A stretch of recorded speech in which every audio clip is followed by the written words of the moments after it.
be inside the pitch. And do we have a big all-star lineup? You know it. Or as Keith Jackson would say, oh, Nelly, because that's what we have tonight. Oh, no, we've got a great crew tonight. As usual, the regular suspects. We happen to have Steve Reichel, my protege.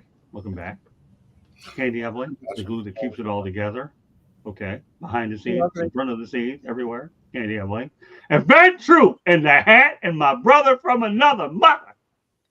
Mr. Gator, Mr. NFL, you name it. This guy here is known for the hat and his personality. If you can't laugh at him, there's something seriously wrong. Welcome back, Benjamin. Man, I miss you guys, man. It's good to be back on. And man, let's get to it. Let's have some fun, man. Look forward to it. Well, we miss you too. And Mel Farr Jr., I've only known him forever. I'll tell you, this guy's in my first book, going to my next book. Of course, listens to the microphone. If there's ever a guy that I can call a brother, it is Mel Farr Jr. What's happening, fellas? How you guys doing? We're doing all right. And the newest guy in the team here is J.D. Wyatt. Do I sound like Michael Buffer? I don't know. I want to think so. I haven't had as much caffeine as I normally do. But when I come out into the show, I'm high energy. And again, what's new, right? J.D. Wyatt, welcome to the big show. And from the Country Club with Candy Evelyn, a.k.a. the Fire Up. Go ahead, J.D. This is your moment in the sun with the big boys. Hey, man, appreciate you guys having me on. Ben Troop, I've heard you talk before. Your Southern accent, though, came out a little bit there. Steve. Oh yeah. I'm from Swainsboro, Georgia, man. So I'm Southern as it comes. Man, hey, yeah, Saberucci, I'll say one thing. I can guarantee one thing about you. You're not deaf because I am screaming at you and I'm having a blast. And you get to hear it. You need hearing aids, you need earplugs. It's okay, you can have them. I don't have them, but go to your nearest grocery store or pharmacy. Yeah, and of course, there you go. You got a fan there with Ben, JD, and now let's get this bad boy started because we have a lot to get to tonight. Mack Brown, the former UNC football coach, says with players leaving every year early, he says coaching has turned into a roster management. We're not developing guys, okay? He also reveals that UNC invested money and lowered the academic standards to help Bill Belichick. All right, Ben, what do you think of this one? I respect what Coach Mack Brown is saying, but I mean that's what college football is becoming now. I mean, players have always left. I think now it's just more, people get to see it more. It's more sensationalized. You got more exposure that comes to these players. But look, the best coaches and the best players do two things the best: adapt and adjust. If you can adapt and adjust, you're gonna be around a lot longer than people that complain about it. Mack Brown is an all-time winningest coach in UNC history. I think he's an all-time winningest coach in Texas Longhorns history, and he ain't saying nothing that everybody don't know. It's just we make it about certain players and not all the players. Most players are not leaving. Why? Because they want to stick with the team they chose, and everybody don't got the same leverage. But look, if UNC gonna be good or bad, it will not be because players are coming and going. Coaches come and go every year too. And some of them leave when they're in great situations. Lincoln Riley, he left Oklahoma when he had a great situation, right? He still went over to USC. He made a lateral move. I respect Coach Mack Brown and what he's saying, but this is the age of college football to where players will be leaving. They're going to try to make the best possible decision they can. But once we kick the ball off, it'll be much to do about nothing. If UNC starts winning and they start competing in the ACC again, and they get to go to Charlotte and compete for ACC championship, it'll be much to do about nothing. Now, for Bill Belichick's sake, not to get in his personal business, but if he ain't doing well in 2025, they're gonna say it's because of more than just the players that's coming in. It's gonna be because obviously his very, very, very, very public his girlfriend that he has, and I'm not getting into his personal business, but he's making headlines in ways I've never seen him make headlines before. I ain't mad at you, Bill. I'm just saying. You might want to do some winning because if they ain't winning in 2025, they ain't finna get rid of Bill Belichick. But he gonna have to start making headlines, on the field and not so much doing interviews off the field. Hey, Kane says, that's a great guess. We're going to talk a little bit of Lions, but guess what? We're going to talk about the Michigan Panthers too. Tune into the right show tonight, my friend. We'll take it over to Mel. What are your thoughts about this whole thing? Well, college football has changed forever. I mean, they just had the settlement, the House settlement. College football is not the same as it was when I went to school, and that's what I remember. That's what I enjoyed. I think he's spot on when he's talking about you're not developing players anymore. Guys went to school back when I was playing. You stayed there 4 or 5 years. There was a rare few guys that would come out early. Herschel Walker did it, and I think he was like one of the first to come out early. And then some guys did it here and there that would come out early. But yeah, you went to college to get developed to get to the next level. And I don't like the Wild Wild West of this that we're experiencing right now, obviously. And it's not. There's few players. I mean, most of the players are trying to go somewhere where they can get opportunities to play. And the way that you get an opportunity to play is by what you do. And I see, your topic here is by what you do in practice. And the thing that I remember, none of us, and Ben could probably attest to this, none of us really cared for our coaches our freshman year. That we didn't think they knew what they were talking about. We were all this, all that when we came from high school. And we expected not only to play, but we expected to start when we were freshmen, not realizing that there's guys that have been in that program. And I think I've talked about this before, 3-4 years that have been in that program where the coach has been able to see them, how they practice and also see them play in games. So the coach knows exactly what it is that they're going to do. He knows that they're going to do exactly what it is that they're supposed to do when they're supposed to do it.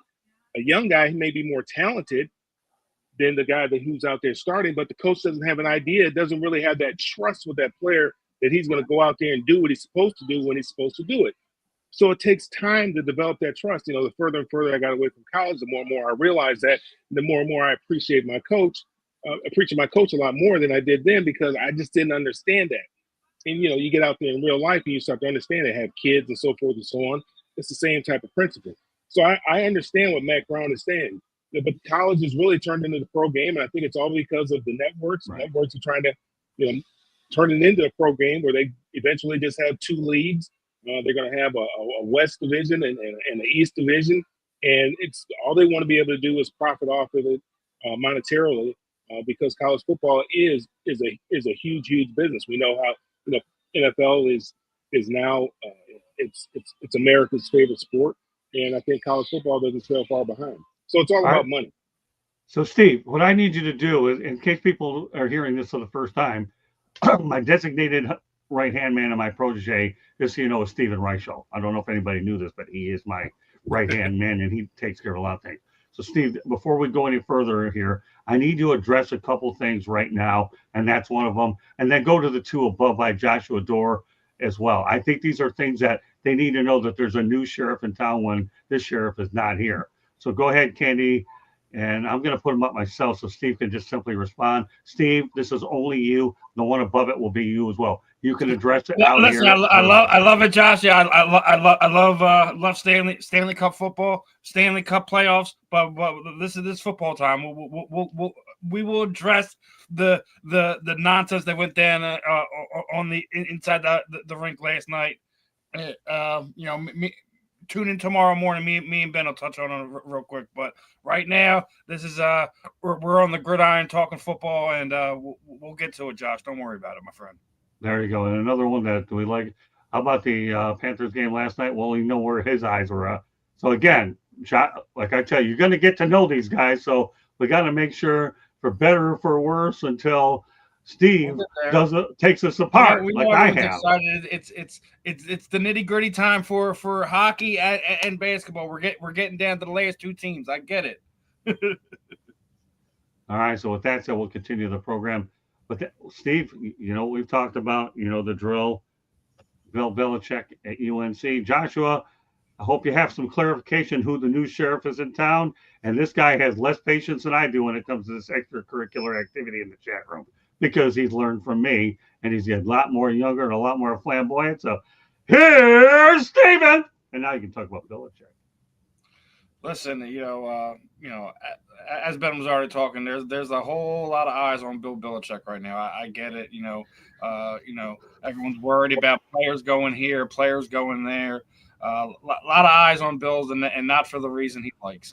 I get that, but winning cures all. So we'll see what happens once the first few games get kicking and going. And listen, I know people were worried about transfer portal and NIL and everything like that. I mean, I just read something somewhere where there's some high school kids getting 40K a month, and they haven't even stepped on a college field yet. So I mean, I get it.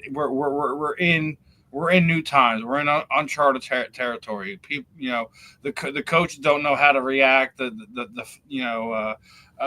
I even seen a thing where retroactively some guys that were felt like that they were taking advantage of they're going to get some money on the back end. So I get why coaches feel like they can't have guys there to teach through things and learn things and stuff like that. But at the end of the day, regardless of who's transferring, who's doing what,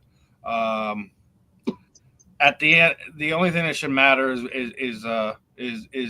your program winning, and then are you guys playing good football? You can't worry about who's potentially there or not going to be there. You have to worry about the guys that are in your room and going to be going to war with their teammates.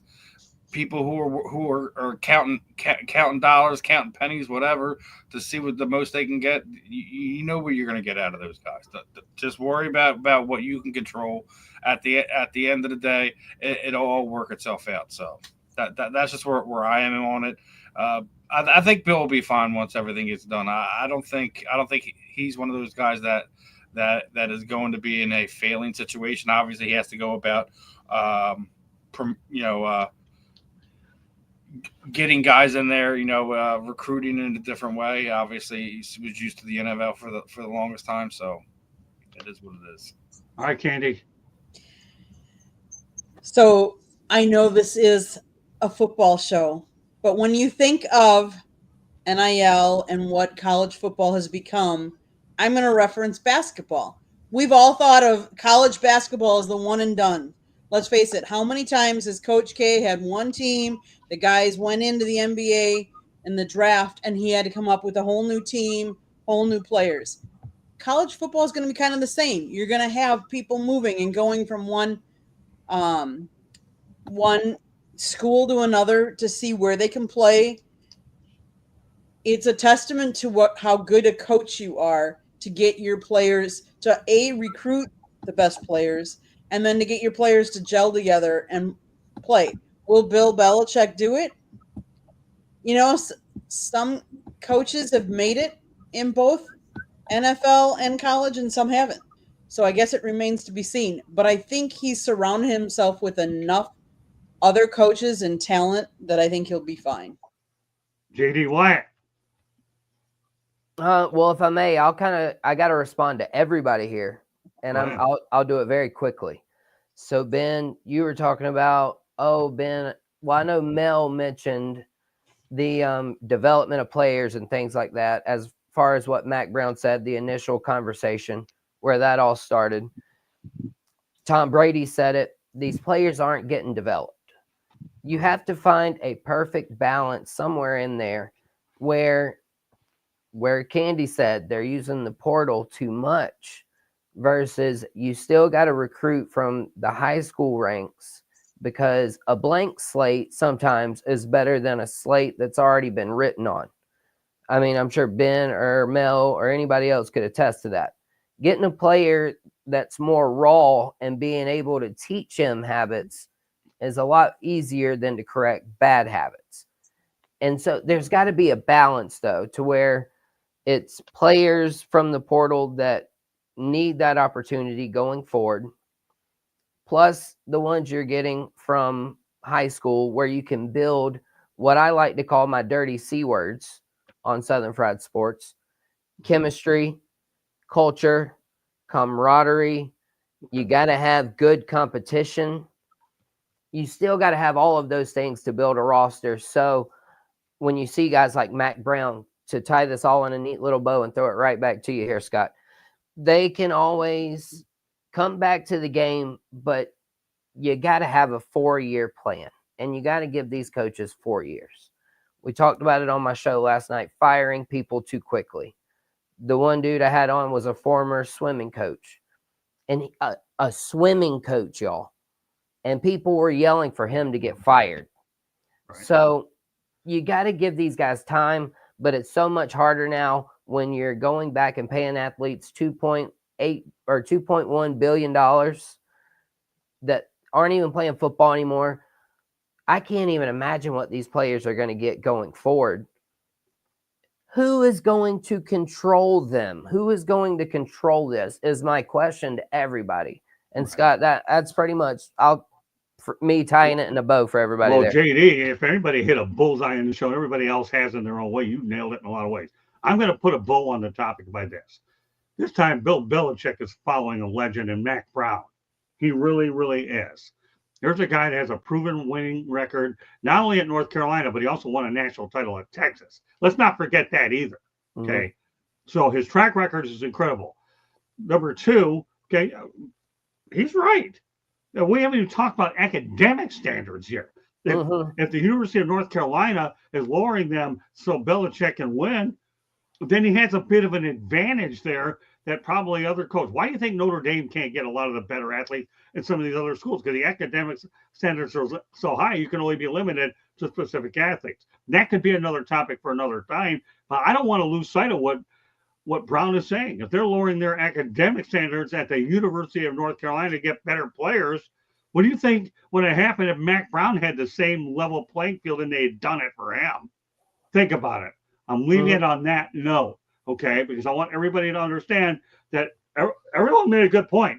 But leveling the playing field with NIL money is one thing. We got a lot more NIL stuff. We're not going to burn up all of our comments on this topic, but there's a lot more coming here in the show. But I want to point out that it's about leveling the playing field. And yeah, Mack Brown makes a lot of valid points here. Cybruski, no, we don't do anything on TikTok. That's one of the things I don't get involved in. I don't know much about that stuff anyways. But I have to say it is a fair question. Now, Joshua Dora, as I've mentioned for the one last time, okay, that we are not talking hockey. So if the words I do not absorb get reminiscent, go through your head, then I have a neurologist out there that I use here in Deerfield Beach that will help you drill it through so you understand what I'm saying. Sticks. I hope you understand. And that's final. Other topics to get to. Michael Lombardi actually gave us the title of the show. He shares Bill Belichick's philosophy. What happened in the field has to happen in the practice field. All right. You know what, Steven? What are your thoughts about this? Of our show title, what happens on the field stays on the practice field. Right. Sometimes, I mean, look at the New York Giants are already fighting, throwing punches, having practice ending early. I think me and Ben had a conversation about this with Ben Williams about those early OTAs and training camp things. It's I think it's more that they wanted the day to end a little early than actually being mad at each other, but. Some of the pictures that came out of that look pretty funny at those New Jersey Giants. Yeah, you and your New Jersey Giants. I love it. And we joked around about that last night on Professor of People. And this guy had me laughing, LOL. And I just said the Buffalo Bills are the only team in New York State that plays. Well, the other ones are across the river. All right, Candy, you don't have to wait on this one. The title is what it is. Give me your brief thoughts on this. I mean, it starts on the practice field, and that's where you start gelling together. That's where you start getting your routes together. That's where you start, learning each other's idiosyncrasies. And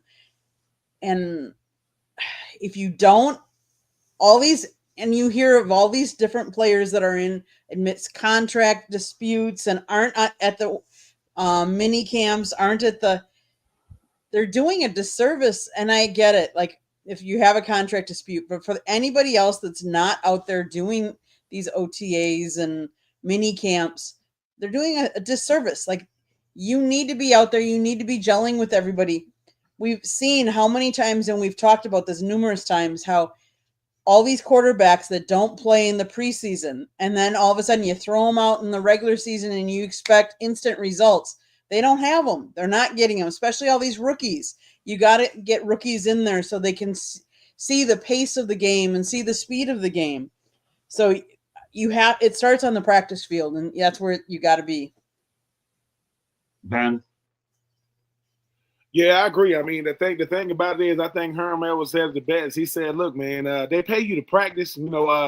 the game itself is what you enjoy. I mean, most of the time when people talk about, I know we were talking about development last question. When it comes to the National Football League, trying to hold guys back because you can't get hurt or trying to hold guys back because of where you got drafted, all these different things, the best players and the best teams love to practice. They love to practice because that's where you get, that's where you get better at what you bad at. That's where you get to go out there and hone in on your skill set. The one thing about a guy like Tom Brady, when he played, he never looked at anything as being mundane or I've outgrown this or I don't do this no more. No, I get it done on the practice field. So much so that's your cheat sheet. Right. I mean, Mel can attest to it. I want to know everything I could possibly get on the practice field. That way the game is slow. That way I can see things before they happen. That way, when I'm out there, the one thing about football, you don't want to be surprised by nothing. Because when you are, that could be the difference in a game. That could be the difference in a season. That could be the difference in your season, depending on what happens. So, yeah, the fact that philosophies, the reason why, they had these type of philosophies, the fact that a lot of guys really, really think, a lot of guys have been so great in their careers with not having to practice because my talent is superior to everybody else's. That's over with. Your talent being superior is done. And what they say is not, it's not, what they say in football is not the X's and the O's, it's the yeses and the no's. What will you say yes to? What will you say no to? And the guys that say yes to the practice field become the best players in the league, on the playing field. So yeah, as a person that had to learn that the hard way about practice. They say don't be a guy that they say if you're a guy that come in the building, you looking at the clock, you had to don't look at the clock, man, because don't look at how many hours you got to be here. Make these minutes count. So yeah, I'm a firm believer in the practice field.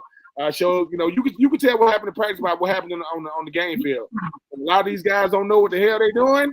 That's why, because they don't make them do it on the practice field. And the most demanding coaches are the most integral coaches. They want these guys to know every little minute detail. And yeah, man. Hopefully, and like I say, NFL, people talking about not developing in college. NFL ain't much different. If you don't want to get better, you will not. If you don't want to grow, you won't. You will just be what the coaches tell you to be. But yeah, handle your business on the practice field. That way, when you get out there on the game field, your talent can really, really take over. And the best ones, that's what you see happen every Sunday.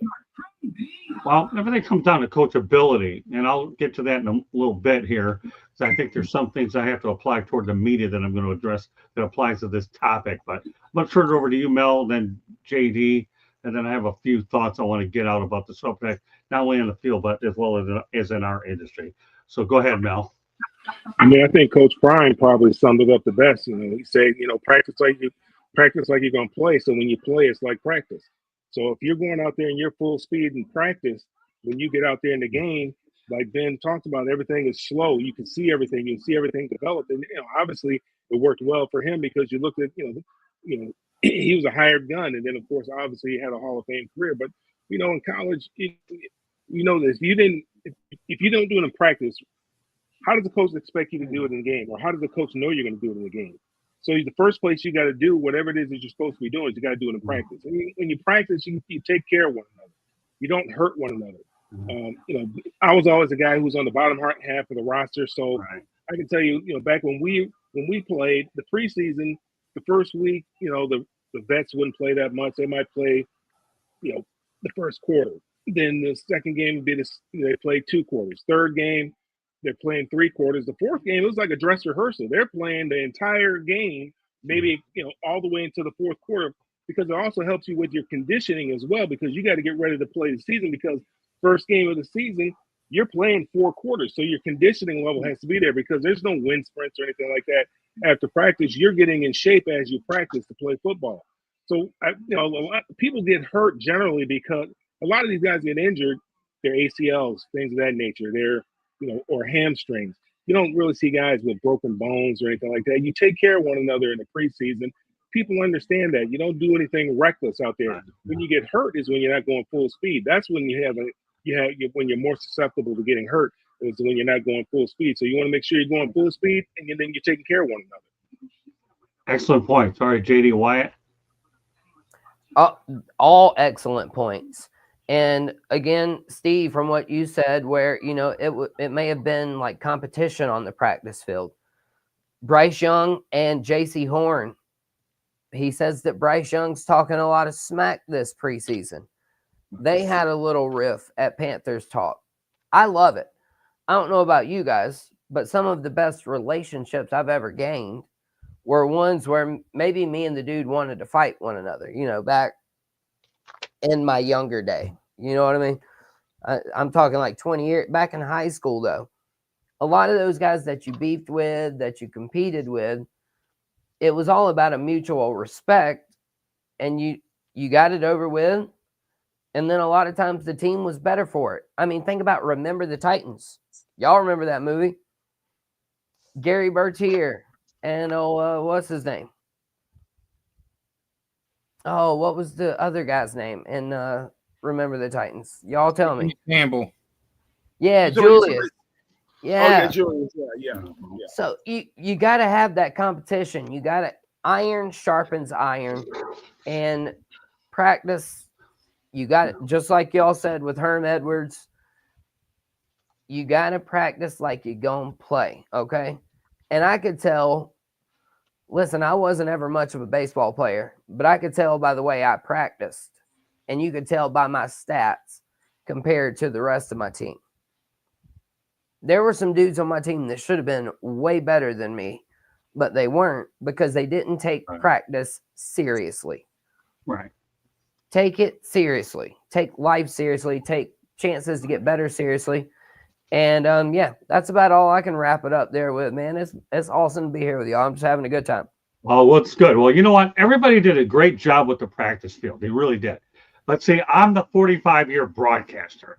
So I'm going to take a different spin to this thing. And I want everybody in the audience to understand what I'm about to say. So I keep things in their proper perspective. That it's not only practice on the field, but it can happen in any industry. We all know Bill Belichick did not win a lot of championships because he was a softie. He was tough. His players know it. Now, I'm going to mention a couple things, and I'm not really worried about the examples that are being distributed because I want everybody in this audience to take what I'm saying to head and to heart and understand where I'm going with this. I've seen a lot. I've worked with Don Shula early in my career. It's the first head coach I ever worked with. Don Shula, everybody, the all-time winningest coach, and I learned a lot from him. He says you always have to live and work with everybody's strengths.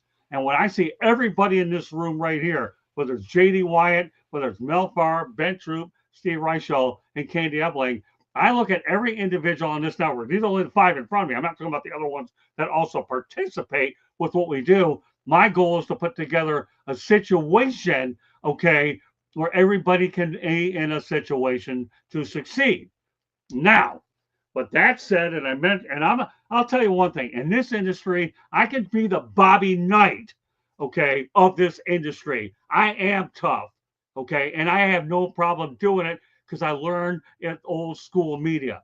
I had a recent situation where an individual took a comment, okay, that I said as a coaching comment and ended up twisting the scenario into making it personal and proceeded to go on a rant, which was the most idiotic, stupid thing I've ever seen, a coaching moment. Candy, I know that you think about it, so why is he bringing this up? Because everything that we do on this platform is a teaching moment. This individual went on a rant to me that if I ever needed an alarm clock to go ahead and wake up, he would wake up a dead person with this rant. And as a result, when I called him out on a show on a Saturday, this guy here could not handle it. Or what was Jack Nicholson? You can't handle the truth, right? Jack Nicholson. Why am I saying this, everybody? Because that's what it is. That's what this whole topic is about when you think that everything you practice on the field is one thing, but if you're not prepared for anything that you do, you're going to fail. If you don't work on your social media, you don't get to the right people, you're going to fail. If you don't have the topics prepared in a timely way, you're going to walk in there and people are going to read through the nonsense. You get the drill, everybody. It doesn't apply to the football field. It applies to everything that we're talking about, okay? Not limited to the football field. And that's a lesson to be learned. This particular individual, and I'm going to talk about my second book, there will be a topic in there, the perfect way to burn a bridge. Mark my word, I will be writing this thing later in the year. And I can guarantee you one thing, I can't wait to write this book and this individual.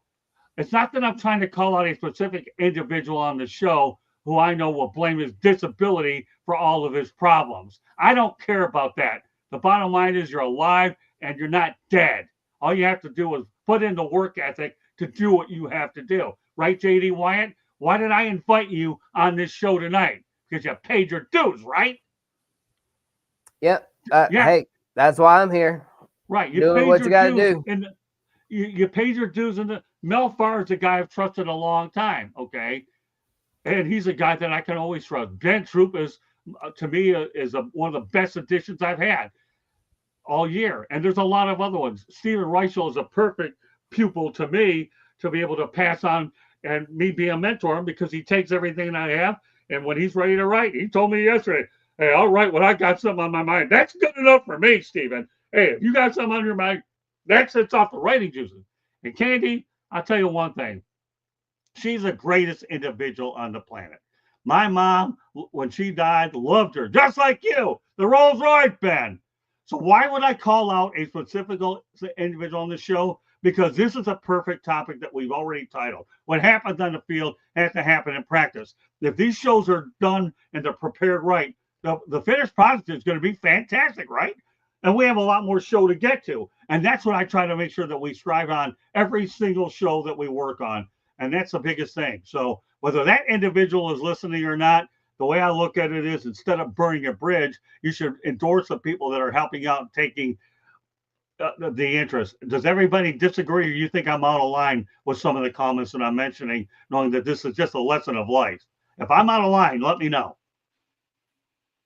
Man, you ain't out of line. It's your show. If it's something you want to say, say it. I think sometimes, I don't look at it as out of line. I think when you talk about this business, the one thing we need to be able to do is be able to take constructive criticism, and sometimes that's going to be given from feedback. If you don't like something that's being said, and sometimes people doing things that they don't know they shouldn't be doing. If I'm not being reprimanded or disciplined for what I'm doing wrong, I don't think it's wrong.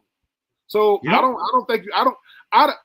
Out of line is subjective as well. I mean, what I may think is out of line, somebody may think is military. I don't think what you just said is out of line. I think you letting the gentleman know, look, the fact that I'm acknowledging you, not to toot your own horn, Scott, but you saying, look, I didn't like what was said, and I'm going to address it. And hopefully you give that person a chance to rebuttal. I mean, we've seen it happen in media. We've seen it with RG3 and Ryan Clark. We've seen it with Asante Samuel and Deion Sanders. If we are all in the same industry, which we are, and we can't give each other feedback in real time, that's sheep, man. We ain't sheep.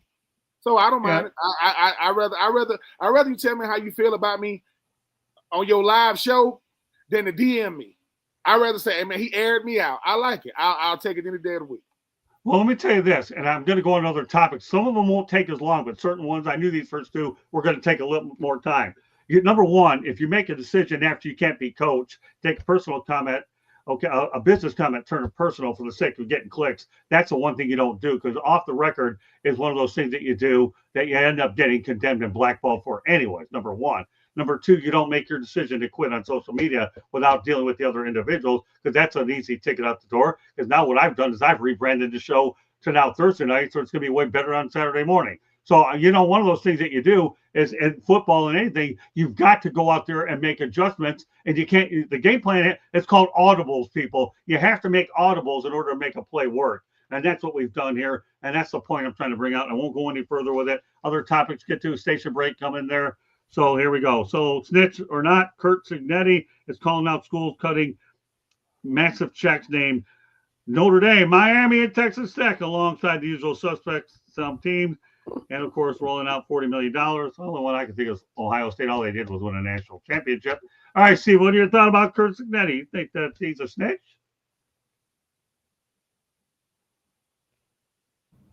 See, who's what now? Who's you think Kurt Cignetti is a snitch? Yeah, right. Okay. Listen, when it comes to these college games, man, listen, just let's keep our rivalries clean and fun. Let's keep everything, the way it's been going, especially when it comes to some of these early games on, a snitch. I don't know, what are we referring to as a snitch again? Yeah, right. Exactly. That's what I say. Yeah, Indiana University is not Alabama, okay, and all these other heavy hitters. They're not a blue blood. They're known for basketball, but this guy does a good job at Indiana. But yet he's looking at these other ones as a snitch. Go figure. You want to add to that or not? I think it's comical, actually, in some sense, Yeah. from where it's coming from. Anything you care to add to it? You did say Kurt Signetti, though, right? Yeah, you can actually. I want you to actually go ahead and comment No, on no, this no. one. I was just clarifying for Steve. Yeah, Kurt Yeah. Signetti, University Okay. of Indiana. Okay, no problem. Then I'll Yeah. wait for you toward the end. Steve, Yeah. anything else you want to add to this? I mean, like, listen, people get upset, man, because they don't get the matchup they want, they don't get the game they want. I get it, dude, but at the same time, it's just like, you know, college football right now is, you know, it's in this transitional stage. You know, you're having a lot of teams that where you're used to having, you know, particular matchups for spring games and things like that are getting moved around. They want more money, more exposure, bigger and better matchups. So, you know, he can be upset. He can be called a snitch. Whatever, you know, you can be made all you want. It's just let the games go and let the best team win. That's all I'm really going to add to that. Okay, Katie. You are talking about if your program was as good as some of these other programs, your NIL money would reflect that, and you would have bigger paychecks, and you would be drawing in the bigger talent. Change your program, have more success, and then switch your NIL, and you'll have more money to play with. You know, one of the things that has always been hampered at Wisconsin is that their academic standards are so high, and some of the students can't and don't qualify to be on their teams because of the academic standards. But because their academic standards is they don't have the same NIL money that some of these other schools like Miami does, and Ohio State, and even Michigan. So it's never going to be completely fair. And let's face it, it's the same in all of the leagues that don't have the parity. You're going to have that. You're going to have, and you just have to learn to deal with it. Let's face it. And when we're working, most of us don't know the salary of someone that has the same job as me. And yet I still got to you got to make your own money. You got to make your own success. So is he a snitch? I don't get over it. You're going to have different NIL monies, and it is what it is. It's the way of the new future. Turn over to Ben.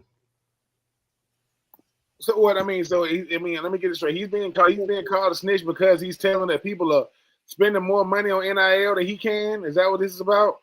Yeah, pretty much.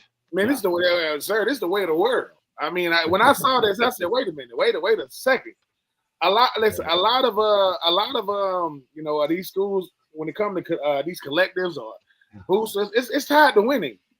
If your team was winning every other year, you wouldn't be complaining about no checks being cut because somebody will find a way to cut them. But when your team ain't winning, and no one's going to invest in something just because it's not.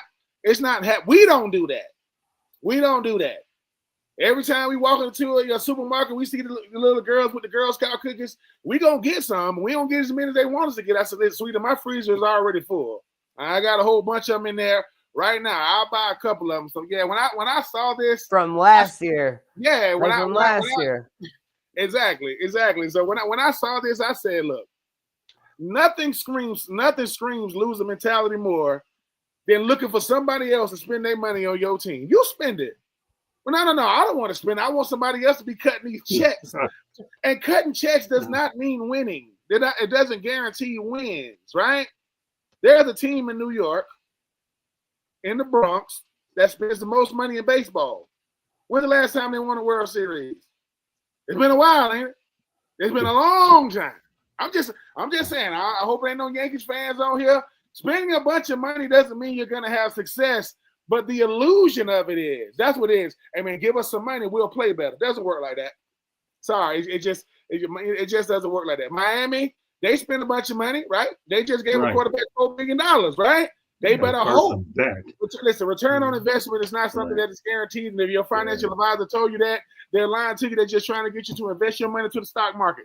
It's sour grapes, but hey, man, you want to call? I thought snitches were people that was in jail telling on somebody to get out of jail. I guess they have switched at this point. Now I can tell on a booster that will go unnamed, and now they finna. So if you thought Ohio State was getting the money before, now they finna get even more money because of what this dude just said. Now they're gonna get double what they got in 2024. So, hey man, it's the way of the world. Find you a billionaire that want to spend some millions, and your team still ain't gonna win it, but at least they'll have a giant whatever that collective is for that team. We'll see. Amazingly enough, Ben, here's the thing. I am looking forward to seeing how Carson Beck performs and how Mario Cristobal, with all the off-season drama with this guy, handles it. Let's face it, Cam Ward, we knew he was a real deal. Yeah. I want to see what's going on with Carson Beck and how Mario Cristobal.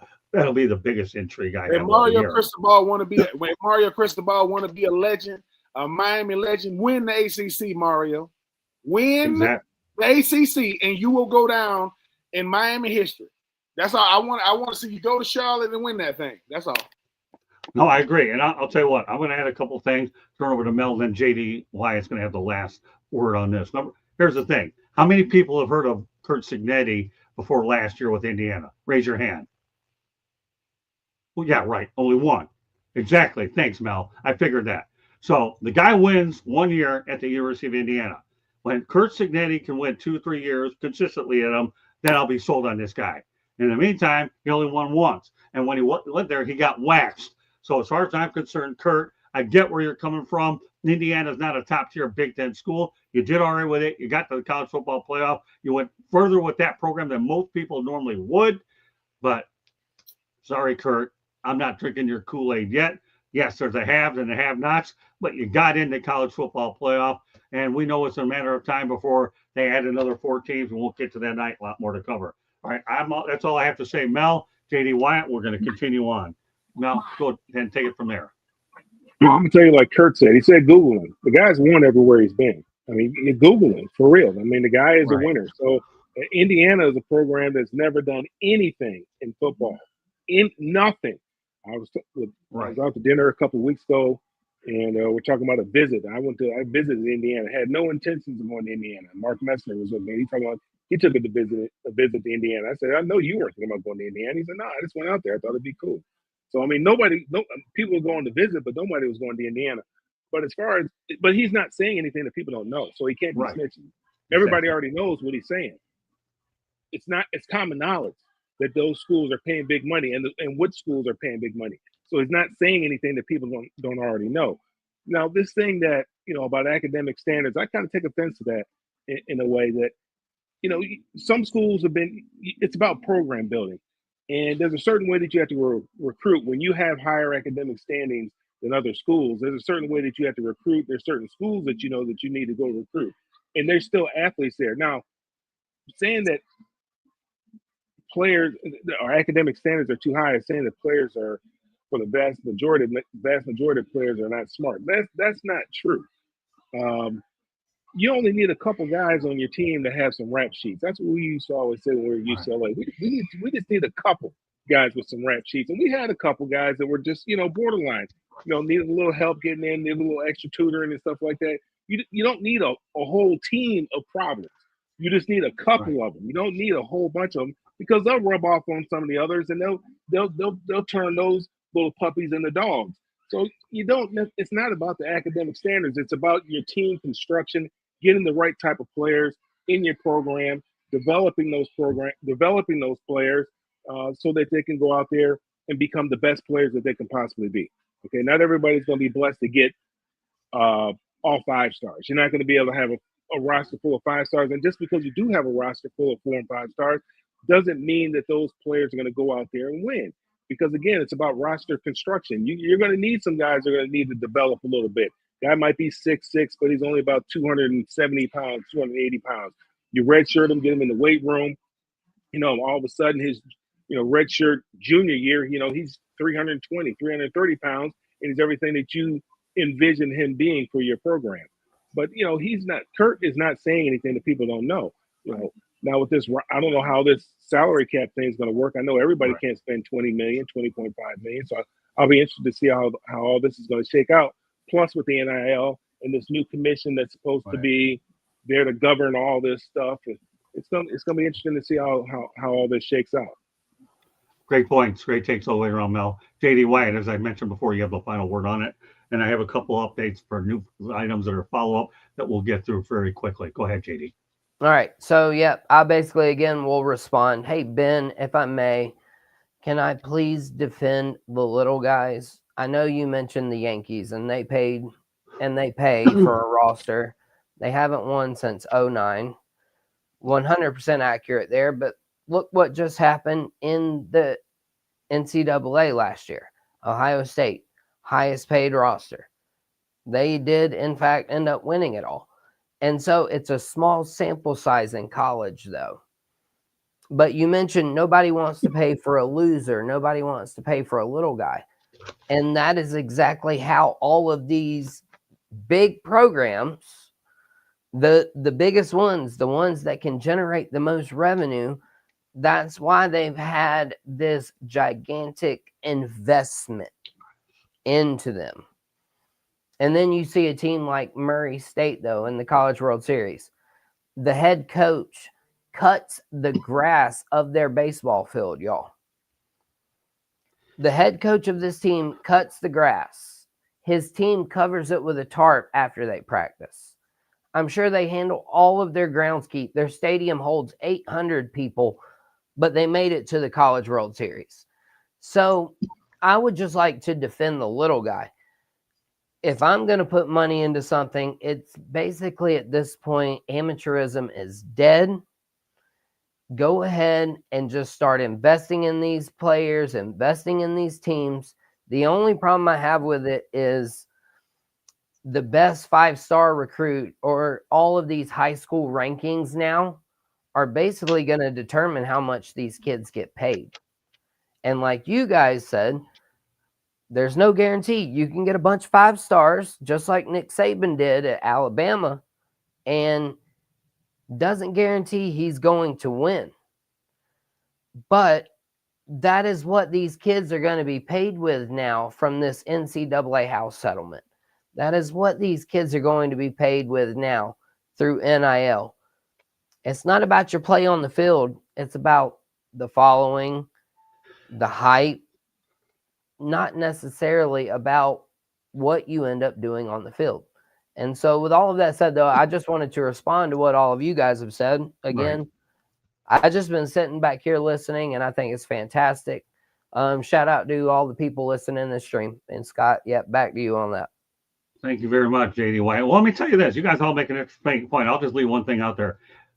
Tell me one individual that wasn't rooting for the Western Michigan University Broncos to win the national title. They didn't do it with any NIL money or transfer portal people. Think about it. They did it that way. That's unbelievable. Hey, and if I may, Scott, too, since you just mentioned that, did y'all see the baseball team, y'all? That won, I think, the D2 title? LSU Shreveport, I believe. Did y'all see this? Undefeated? 59-0 in baseball. Mm-hmm. Wow. Bro, do what? Great point, JD. Look at this guy, man. What do you think, guys? We have to bring this guy on the show a little bit more often. What do you think? Is he doing pretty good so far? How much NIL did they have to go 59-0? There you go. All right. It's okay. Good point. What do you think? You think this guy's doing all right, Mel, Ben, and Steven? What do you think? You think he give me a thumbs up if you guys like what you see with JD Wyatt. Well, all right, Ben got 2. He got 1. Oh, JD Wyatt, my goodness, you went from the country club to the big show. Oh my goodness! All right, well, I'm hanging out with the big boy. Buddy in the chat's loving Ben's aura, apparently. There you go. Oh yeah, hey, I did forget to mention that, Ben. One of my listeners, bro. He hated on. He said you are out of line when it comes to fashion. No, wait, no. He said you are not out of line. No, my bad. Yeah, I was like, Ben is known for that hat. You got it right the same time. He said he wasn't out of line. Yeah. Gotcha. Yeah, I was like, you leave Ben alone. Yeah, leave Ben alone. That hat is a signature. He liked it. Listen, Ducky on NCIS wears a cotton-picking bow tie. Really? Seriously, really? I watched that show. A bow tie. Really? I don't even know how to tie a tie. And I'll tell you, when I want one on, I get a clip on. I don't care. I hate ties. You don't see me wearing them. But this guy wears a hat. I have my own brand. Speaking of which, Ducky wore a fishing hat the entire time. Oh, was it a fishing hat? I don't know what it was. He wore a fishing hat. All I know is he wore a bow tie. And how many other guys have worn a bow tie and have made it their fashion statement? Good stuff. Keep the hat, Ben. I love you, brother. Really. Got to have each other's back. Because there's a brotherhood. No, did he? There's a brotherhood. It's all good, Kane, man. I appreciate it. Shady Wyatt. Look at this guy. Unbelievable. Candy. This is what we do at the country club. They work with you, and then they come over here, and then they get 2 times a week. Look at this guy. All right. I got some quick follow-up things. Nobody has to comment on everything, but I have to get it out there. We have follow-up story that we talked about. The USC booster threatened to take USC out of his will if Notre Dame rivalry doesn't continue. Many other boosters are reaching out about the rivalry. The only 2 to 3 people that really commented on it before. So, JD, you can take a break on this one. Candy, you don't have to mention. What are your thoughts about this one, Steven?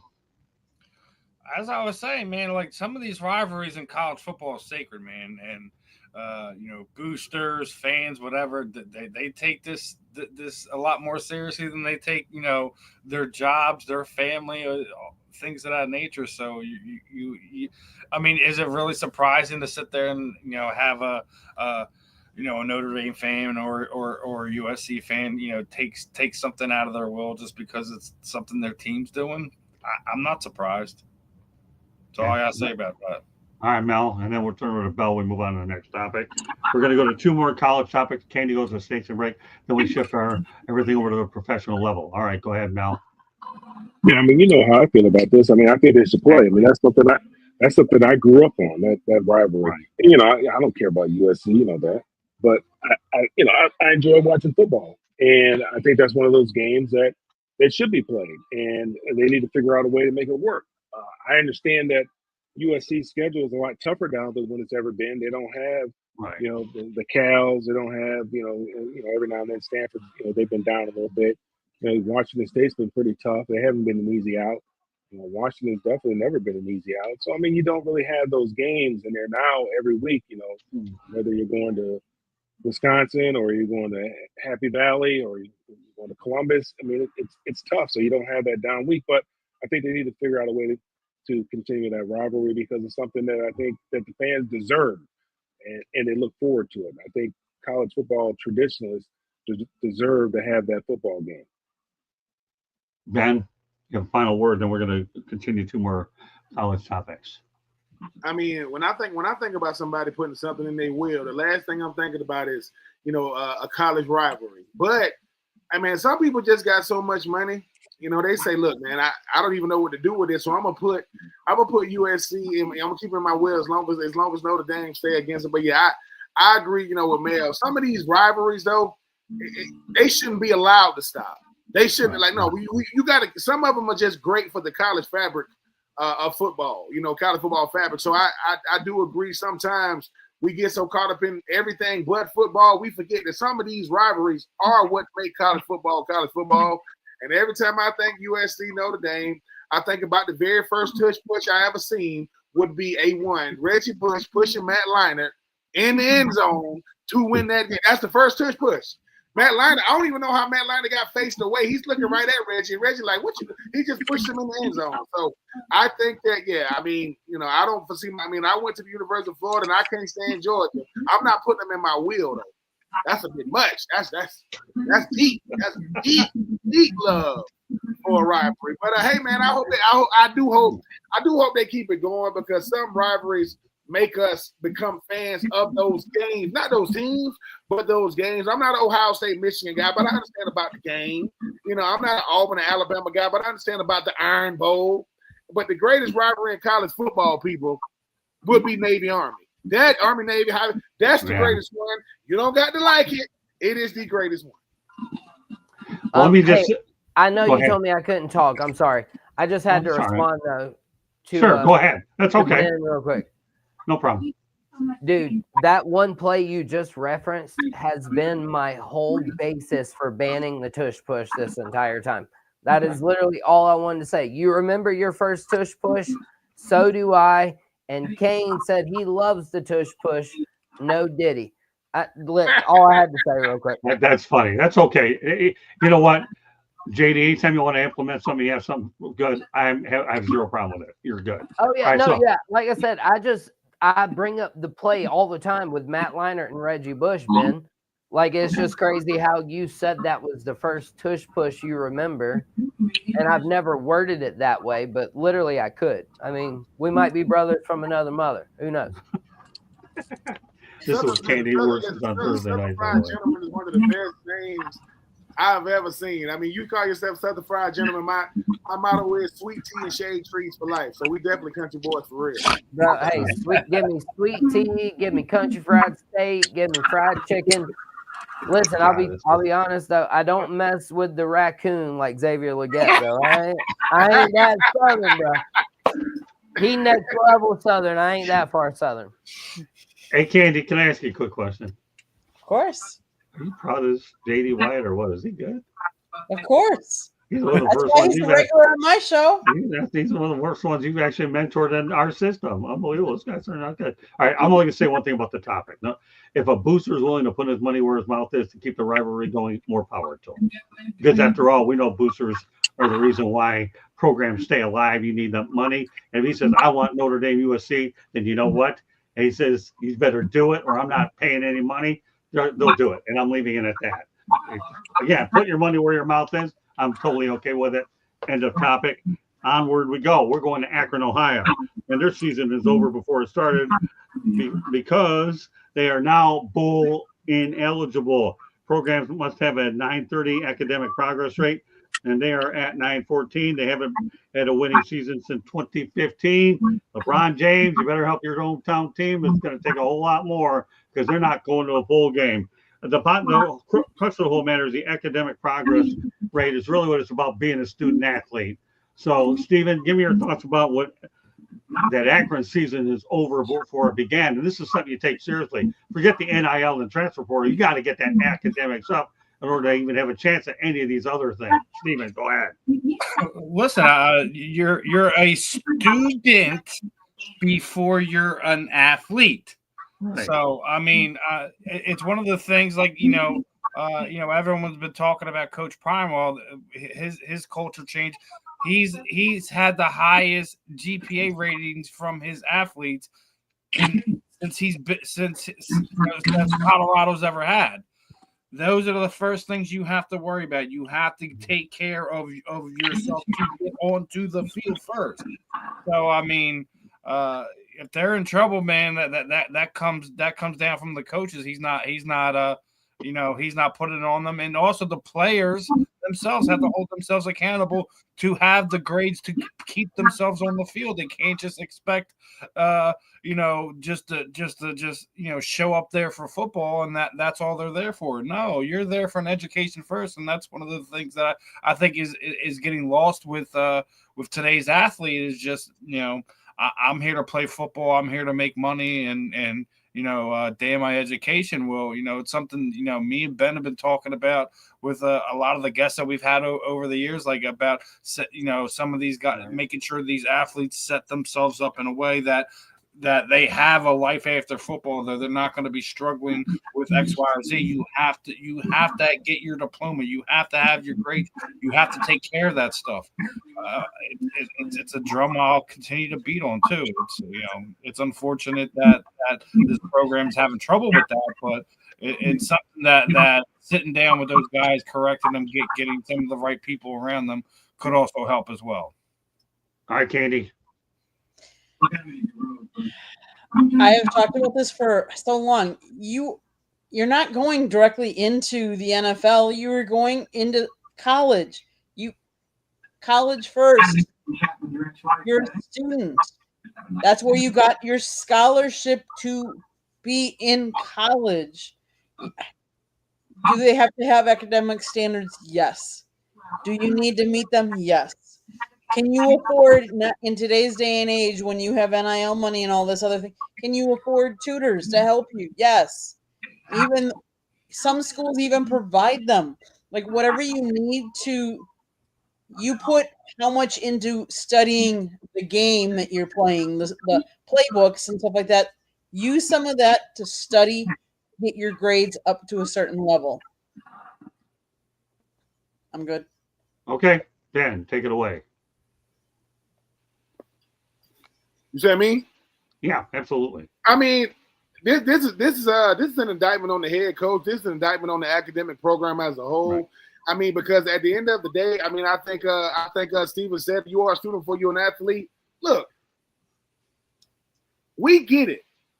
You got an athletic scholarship, but I was always told if I can't trust you when I can't see you, I can't trust you when I do see you. That means when you're away from me off the field, handle your business. And no one's saying you got to be the best. You just can't be the worst. And they seem to be the worst collectively. You got enough players on your team with high enough GPAs to where even the bottom tier players still find a way to meet the average. They're not doing that. And Akron, the University of Akron don't want to be making headlines for stuff like this. I mean, because it's an indictment on your whole athletic and academic department when you talk about these athletes. So, yeah, I mean, I get a player here or there not being eligible. You can't even make a bowl game. You're already ineligible because of academic. Come on, man. We got to do better than that. So, yeah, I've never seen anything like this. And like I said, I get it. College is hard. Choose your hard. Football and basketball is hard. You chose to go to the University of Akron and you understood coming in that the academic requirements were just as high as the athletic requirements. You can't just want to be one way. And if you ain't getting it done, head coach, assistant coach, trainers, equipment man, your academic advisors, that's a whole department that need to be sat down and say, hey, we haven't made a bowl game and even been relevant since 2015. 2015, they still had CDs and DVDs in 2015. I'm just saying. Now you don't even got. This is for all those players. I get it. You don't want to make these type of headlines, but you got to do something about it. If I already know I ain't going to a bowl game, I have nothing but to get right because 2026 is rapidly approaching. You don't want 2025 to become 2026, but we got to do better than this because. Yes, I get it. When LeBron James and his dream school he said if you go there you get a full ride at the University of Akron. They're gonna have, this ain't an indictment on him. I'm just saying I ain't never seen nothing like this, and I thought I had seen and heard it all. Usually you don't make bowl eligibility because of tampering or doing something in recruiting or somebody doing something in athletics. Academics as a team. Come on, coach. We gotta do better than that, man. I told you earlier, it ain't the X's and the O's, it's the yeses and the no's. They are saying no to academics right now when they should be saying yes. So, Ben, let me ask you a quick question. Real quick. Do you think I work diligently to find as good a topics as we can to talk on this show? Listen. Sir, I question a lot of things in this life, Scott. Your ability to come up with good questions, it's not one of them. You listen. You the point guard. Even Miss Candy, listen, we shag. You put it up in the air, we deliver, baby. We gonna dunk that thing. We gonna dunk that thing every time. And you wonder why I love this guy, people. This guy is the best. Yeah, I look to find topics that he's never heard about because I know what I'm getting out of my brother from another mother. I love you, Ben. I'll tell you that as many times as I want, but take it for the right reason. Brothers love brothers, and you are it. And keep that hat. Otherwise, I will defend you to the last second with that hat. That's a style point, right? Ducky with the bow tie and fishing hat. Not going to get away from that now that Reichel brought it up all day long. All right, Mel, what are your thoughts about Akron's woes in the classroom? I mean, you usually hear about one or two guys, maybe one guy that's bowl that's not eligible, bowl ineligible because of academics. But I mean, for a whole program, especially this day and age, you look at the guy, look at what Prime is doing out there with Colorado and the GPA with the guys out there. And again, like I said, it's about program building, and you can't have a whole roster full of them. That's what we were just talking about.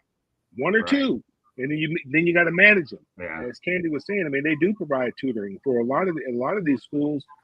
Tutoring is mandatory your first semester, your freshman year, or maybe even throughout your entire freshman year. I mean, I know we had to go to tutoring after practice That was mandatory. You know, there was no ifs, ands, or buts about it. So again, you know, it's that program. So it's the culture that they built there. That's the choice that they decided to make. That they're going to get a lot of these kids that have difficulties in the classroom, and just hoping that maybe they can, you know, do enough for them just to keep them eligible. I mean, I think all you're going to have is a 2.0 or whatever. I don't think it's a 2.5, just a 2.0. So, I mean, that's not good. You know, it's not good. And it's not good for the kids. I mean, the kids are being taken advantage of. They're not, because the vast majority of kids that go to Akron, I mean, I don't know how many kids got drafted this year from Akron and how many kids got a free agent contract offer from Akron, but the vast majority of those kids are going to go pro in something else. So, I mean, they need to have that education to fall back on so that they can live the rest of their lives and have productive rest of their lives. Hey, Kane says, I don't know if you've subscribed to the South Florida Tribune YouTube channel, but if you get a chance, my friend, can you do so? I don't know what you've talked about with them on other shows, but please give us a sub as well. We appreciate all your great contributions. We have a lot of great show in our second hour, after we get done with the next topic. We're going to be talking pro football. All right, JD Wyatt, you have the final word on this Akron subject, and then we're going to talk Penn State football, and then Candy's going to do her station break. Yeah, I mean, exactly. All of these guys' point, it's ridiculous to miss a bowl game because of academics. Student athlete, that is the word. Unfortunately, I don't know who's going to come up with it first, but hey, if you guys have a creative brain, the next one that comes up with the next best thing to call student athletes, athlete student obviously won't work, but if you can do it and trademark it, you'll make some money, because amateurism is dead in college football. We talked about North Carolina, them changing academic standards. Yeah, student is no longer the priority. And then that's terrible for me as a dad with two young boys coming up. I would much prefer them to be into their books. Granted, I got one kid who just finished playing baseball, another who loves soccer. But here I am trying to tell them student athlete, and they're like, no, it's just all athlete. Okay. Akron has some work to do. Can I just because you guys were talking about Akron and how many? There were 37 pro players from Akron, drafted 17. One of the highest noted was Jason Taylor. Okay, fair enough. Okay, final college topic of the night. It goes to Penn State. Head coach James Franklin, how he runs his program, NIL transfer portal. I'm fighting with everything I got to make sure that our Penn State program is not transactional. Underline the key word, everybody, transactional. All right, Stephen, we're going to start up at the top with you. Transactional. What are your thoughts about what James Franklin had to say on this? Were you listening to anything that man says? Wasn't he just trying to get the Eagles in trouble, sitting there saying we tampered with Saquon Barkley last year? Thank you.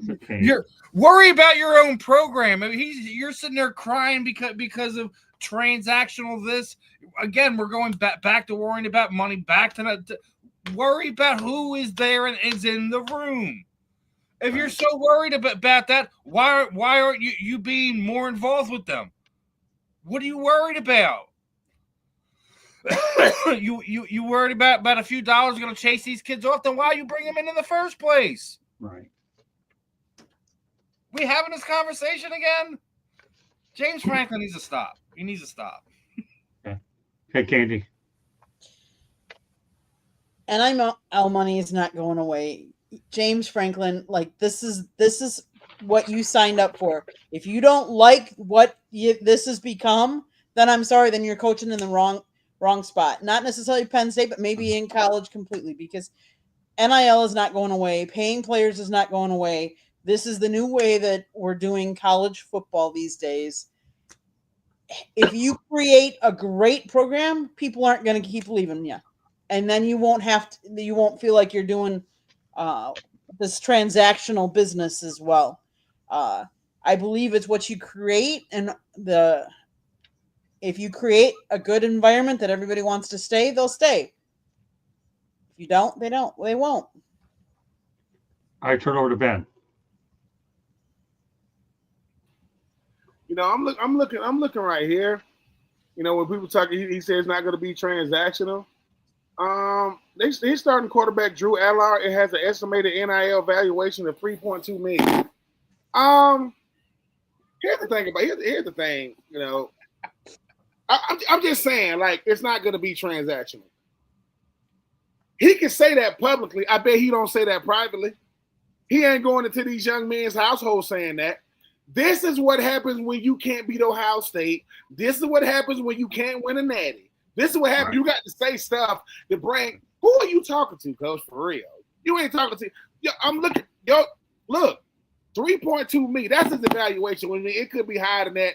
Could be a little lower than that. So you paid. So your quarterback is getting top of the line money to play at Penn State, but it's not transactional. I understand that head coaches are salesmen. I understand when they leave coaching, they're going to go straight into politics, but they got to practice on us. They got to practice. They got to say stuff to us that we know ain't true. Now, if we a Nittany Lion fan, we like, that's what I'm talking about, coach. Can you beat Ohio State? Next question. Can you beat Michigan? Next question. Right.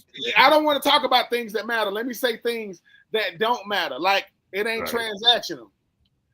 Hold on. I mean, because I'm just saying, because you said it ain't transactional. I just gotta check something while y'all sit here with me. Hold on, NIL evaluation, right? I just want to.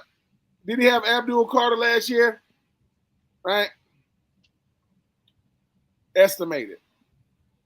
Abdul Carter, he was right around $1 million too.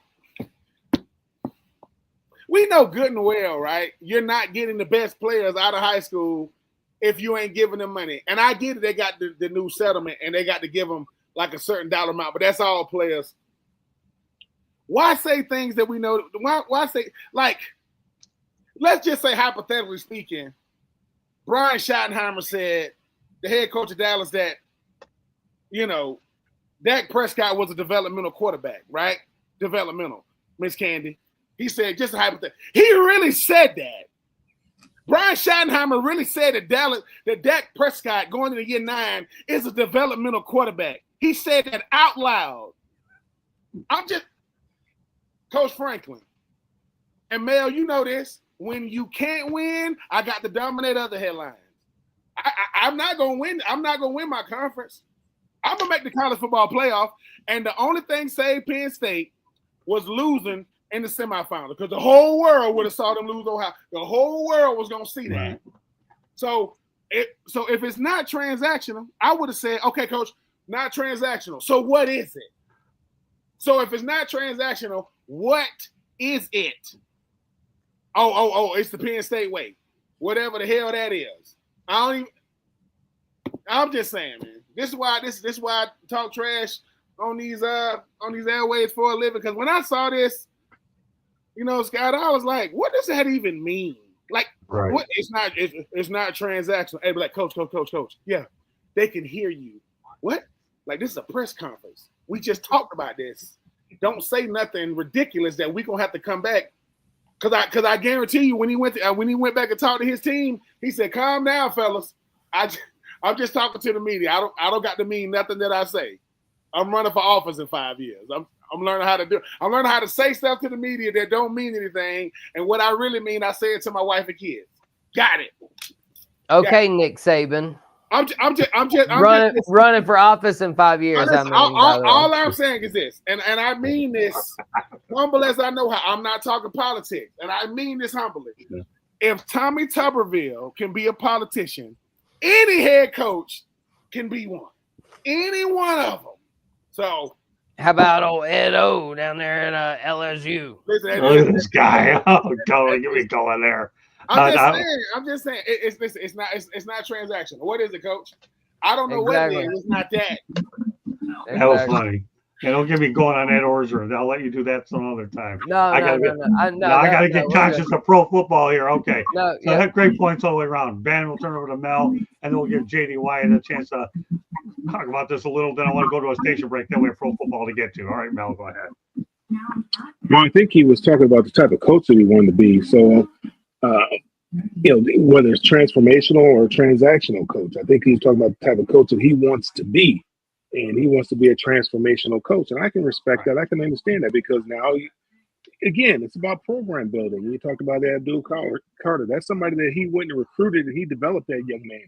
He wants to have an impact on young men beyond the football field.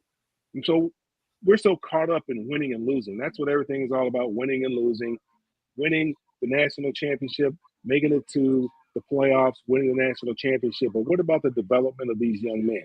And, that time that you've had to – that you've taken this young man when he was a kid, and now he's a young man getting ready to go out there in the world. And what tools have you equipped him with outside of football to be able to go out there and succeed? And I think he's talking about trying to have an impact on these young men more so than just fattening their checkbook or fattening their bank account. And he doesn't want to get away from that. I'm assuming that he doesn't want to lose sight of that. And I didn't read the entire article or anything like that, but I'm assuming that he doesn't want to get away from that. And I can appreciate that. I can understand that. Obviously, a lot of these kids are not in it for that.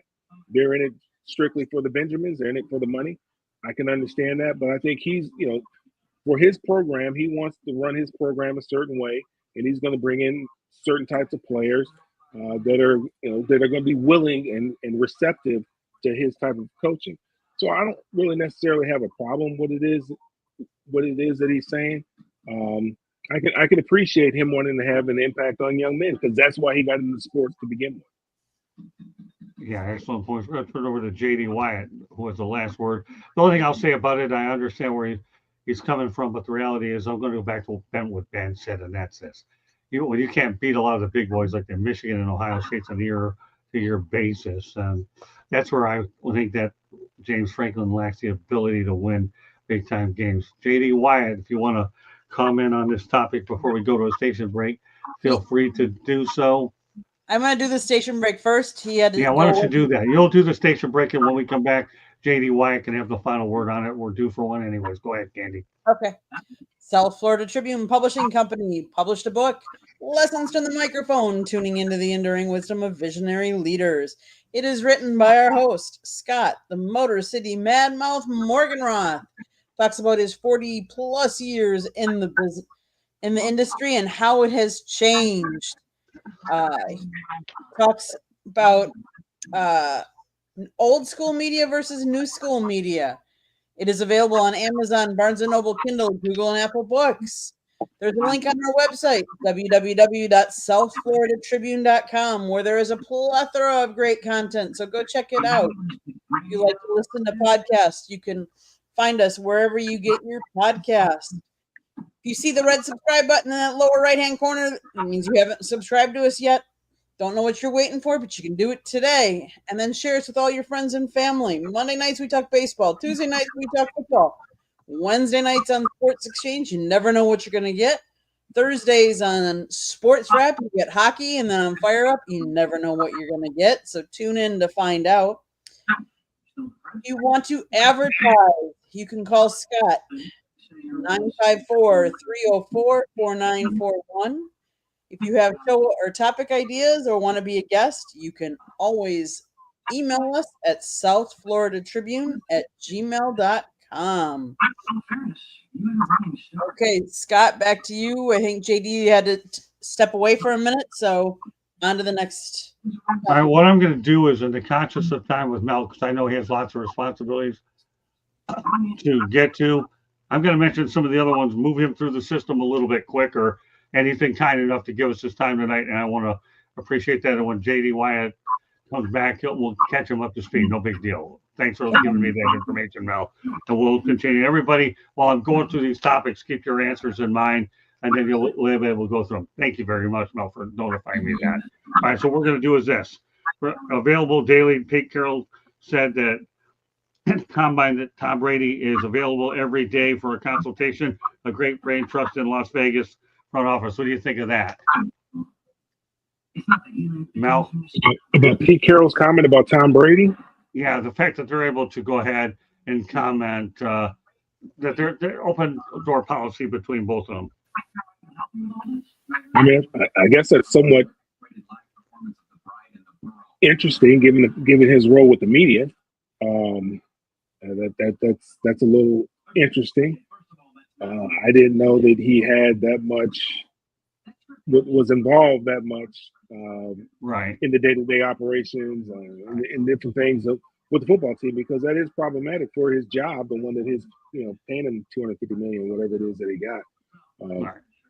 to broadcast games. But I think if he, outside of that, if that wasn't the case, I mean, I think that's great to be able to have somebody like him in the building, Right. particularly with your younger players, and guys have an opportunity to, because they've watched him.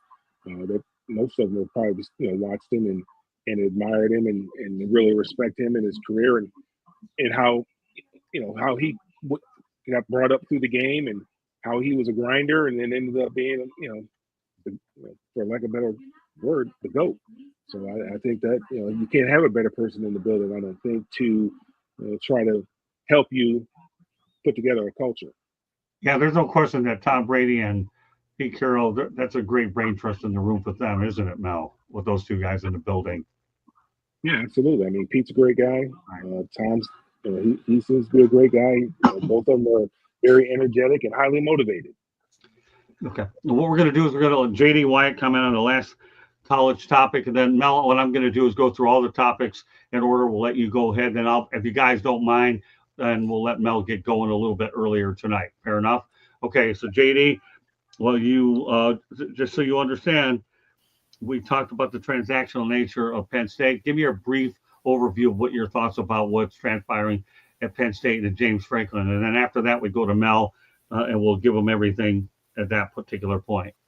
Oh, yeah. No, we can go straight back to Mel. I mean, you guys have pretty much hit the nail on the head. Penn State lost a defensive coordinator to Clemson. I'm terrified of Clemson. Transactional. I'm all good there. Mel, you and Scott, y'all take it away, brother. All right. And we're going to go back to these topics, but now we're going to go rapid fire with Mel. We've talked about Pete Carroll. Aaron Rodgers was given an ultimatum. He chose Pat McAfee over in his $1 million appearance fee over the New York Jets. Get that? Now, guess what? He's a member of the Pittsburgh Steelers, and he was playing golf with DK Metcalf. What are your thoughts about not so much a Metcalf situation, but the fit between Aaron Rodgers and Pittsburgh, Mel? I don't particularly care for it, to be honest with you. You don't? Okay. No, I don't. I would have much rather they stay with Justin Fields. Look, what else does Aaron have to prove? So What's his motivation? How motivated is he? He's 41, 42 years old, whatever the question may be. He's getting paid $13 million. That's nothing to sneeze at, but I mean, that's a lot smaller than the checks he's normally accustomed to looking at. So what is his motivation? I'll be interested to see how this fit. I mean, I think if there's somebody that can manage him, it's going to be Mike Tomlin. But, Aaron's one of those guys that, he just thinks he's smarter than everybody in the room. So I don't like it for Pittsburgh. I really don't. But we'll just have to wait and see how it plays out. I would have gone into the season with Mason Rudolph. I would have. Okay. That's a guy that you can coach. You can coach him the way that you need to be coached. I think about Aaron Rodgers. I think about the replacements when the quarterback came in the game and they threw the ball. They walked to the sideline. Gene Hackman asked him, "What was that?" And Gene Hackman said, "Hey, I told you to run a certain play." He said, "Well, that's not how I play." He said he calls his own plays, and I think that's how Aaron Rodgers appears to me, real cocky and arrogant. Like, I'm gonna do things my way, not the way that you want it done. Okay, well, that's fair enough. Okay, we have a news item. Clinton Portis, the running back coach and run game coordinator, has resurfaced the Delaware State Hornets. He joined Sean Jackson. How do you like that move, Mel, for Clinton Portis going to Delaware State? Gets a chance to get involved with coaching. I mean, I think that's great for a lot of the guys to go back and the coaching. And heck, if I had to do it all over again, I might have done the same thing. They weren't making the kind of money back then that they're making now. I mean, and then really, when you're coaching, you never really work the day. I mean, you're really out there doing something you love. You're out there in the grass. You're out there with kids. You're out there developing young kids. I think it's great for him. It's a great opportunity for him. We know what type of running back that he was. He's a great running back. So again, he can impart a lot of knowledge on these youth and have an impact on these kids. Okay, 3 more things, Mel, and then you're going to let everybody know about your nonprofits, all that. Fair enough. Okay. The Chiefs will open their 2025 season in Sao Paulo, Brazil versus the LA Chargers on Friday, September 25th. What are your thoughts about not only Sao Paulo, but the matchup between two division rivals in Brazil. Well, we know the NFL is a marketing machine. They're trying to grow this thing, obviously, globally. It's no longer just a sport in the United States. They're trying to grow this globally. I think it's great that they're taking the game down there. Hopefully, the fields will be up to par for everybody, where Right. People don't go down there and they get hurt. But to have a divisional game down there, I think is nice. With teams that know one another, have a familiarity with one another, and obviously we know the game is going to matter. But I think it's great. It's just just how the NFL machine continues to grow. Okay. Steve and I talked about this last night, so we're probably going to say a whole lot about it, right? Tonight, Steve, we're going to let everybody else do it, but Mel gets first correct. Most expensive offensive line consists of the Carolina Panthers, $96.8 million, KC Chiefs at $86 million, New York Giants at $69.5 million, Minnesota Vikings at $69.3 million, Detroit Lions $66.5 million. But also the recent development was that Frank Ragnow retired, and there's $14.1 million that could be off the books. So what are your thoughts about what you see with the offensive line? You're a running back. You played the position. Good to spend a lot of money on that. Yeah, for the longest time, the offensive linemen were the lowest paid guys, and those guys play every down for the most part. They don't sub in and out. You don't see those guys rotating in and out like what you see with running backs, or you see with wide receivers, or you even see with tight ends. They're grinding every single play. They have full speed contact every single play.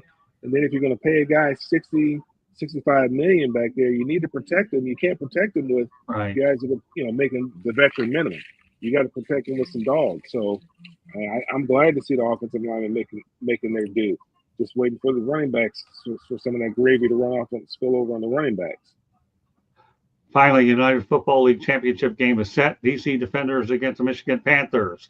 How about that? Well, the Lions lost to the Commanders, so maybe Metro Detroit gets a little revenge over Washington. But watching the UFL, you root for the Michigan Panthers over the DC Defenders because the Panthers got there by knocking off the Birmingham Stallions 44-29, and DC did their business against the St. Louis Battlehawks 36-18. And Michigan, by the way, did go ahead and knock off the Defenders 38-14 earlier. So give me your prediction on this one, and then we'll let you go ahead. We'll let you out of here.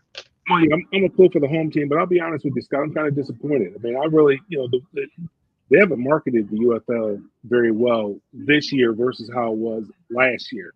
Right. You don't see The Rock out there promoting it the way that he was. You don't see it. So people aren't watching it. I haven't really watched it. I might have watched a couple plays here and there, but I really haven't tuned into the games. And I think I hope everybody's not like me. I hope there are people watching the games. I see the stands. There's not that many people in there. They need to give away some tickets and fill up those stands, because I think it is good. Players need the live reps. I've talked about it before. Players need these live full speed reps to develop. And then there's some guys, obviously you said there's a lot of guys that played in the NFL and they might have been on the bottom of the roster, and they're trying to work their way back into the NFL. I think it's good. I think it's necessary because they aren't really developing it.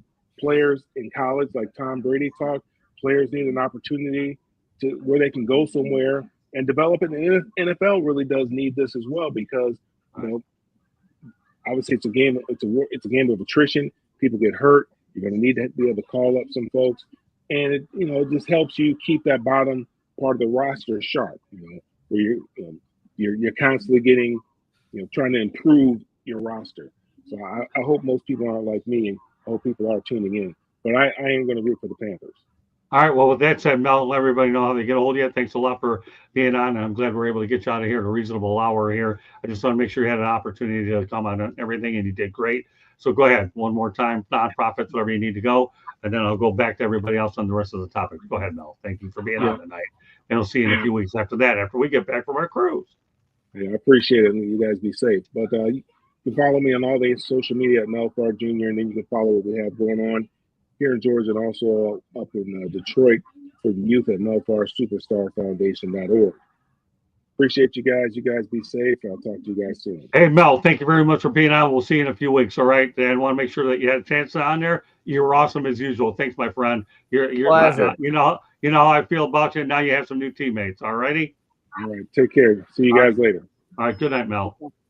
It was a pleasure, Mel. All right, so let's go back to some of these topics. I want to make sure we got Mel out of here at a reasonable time.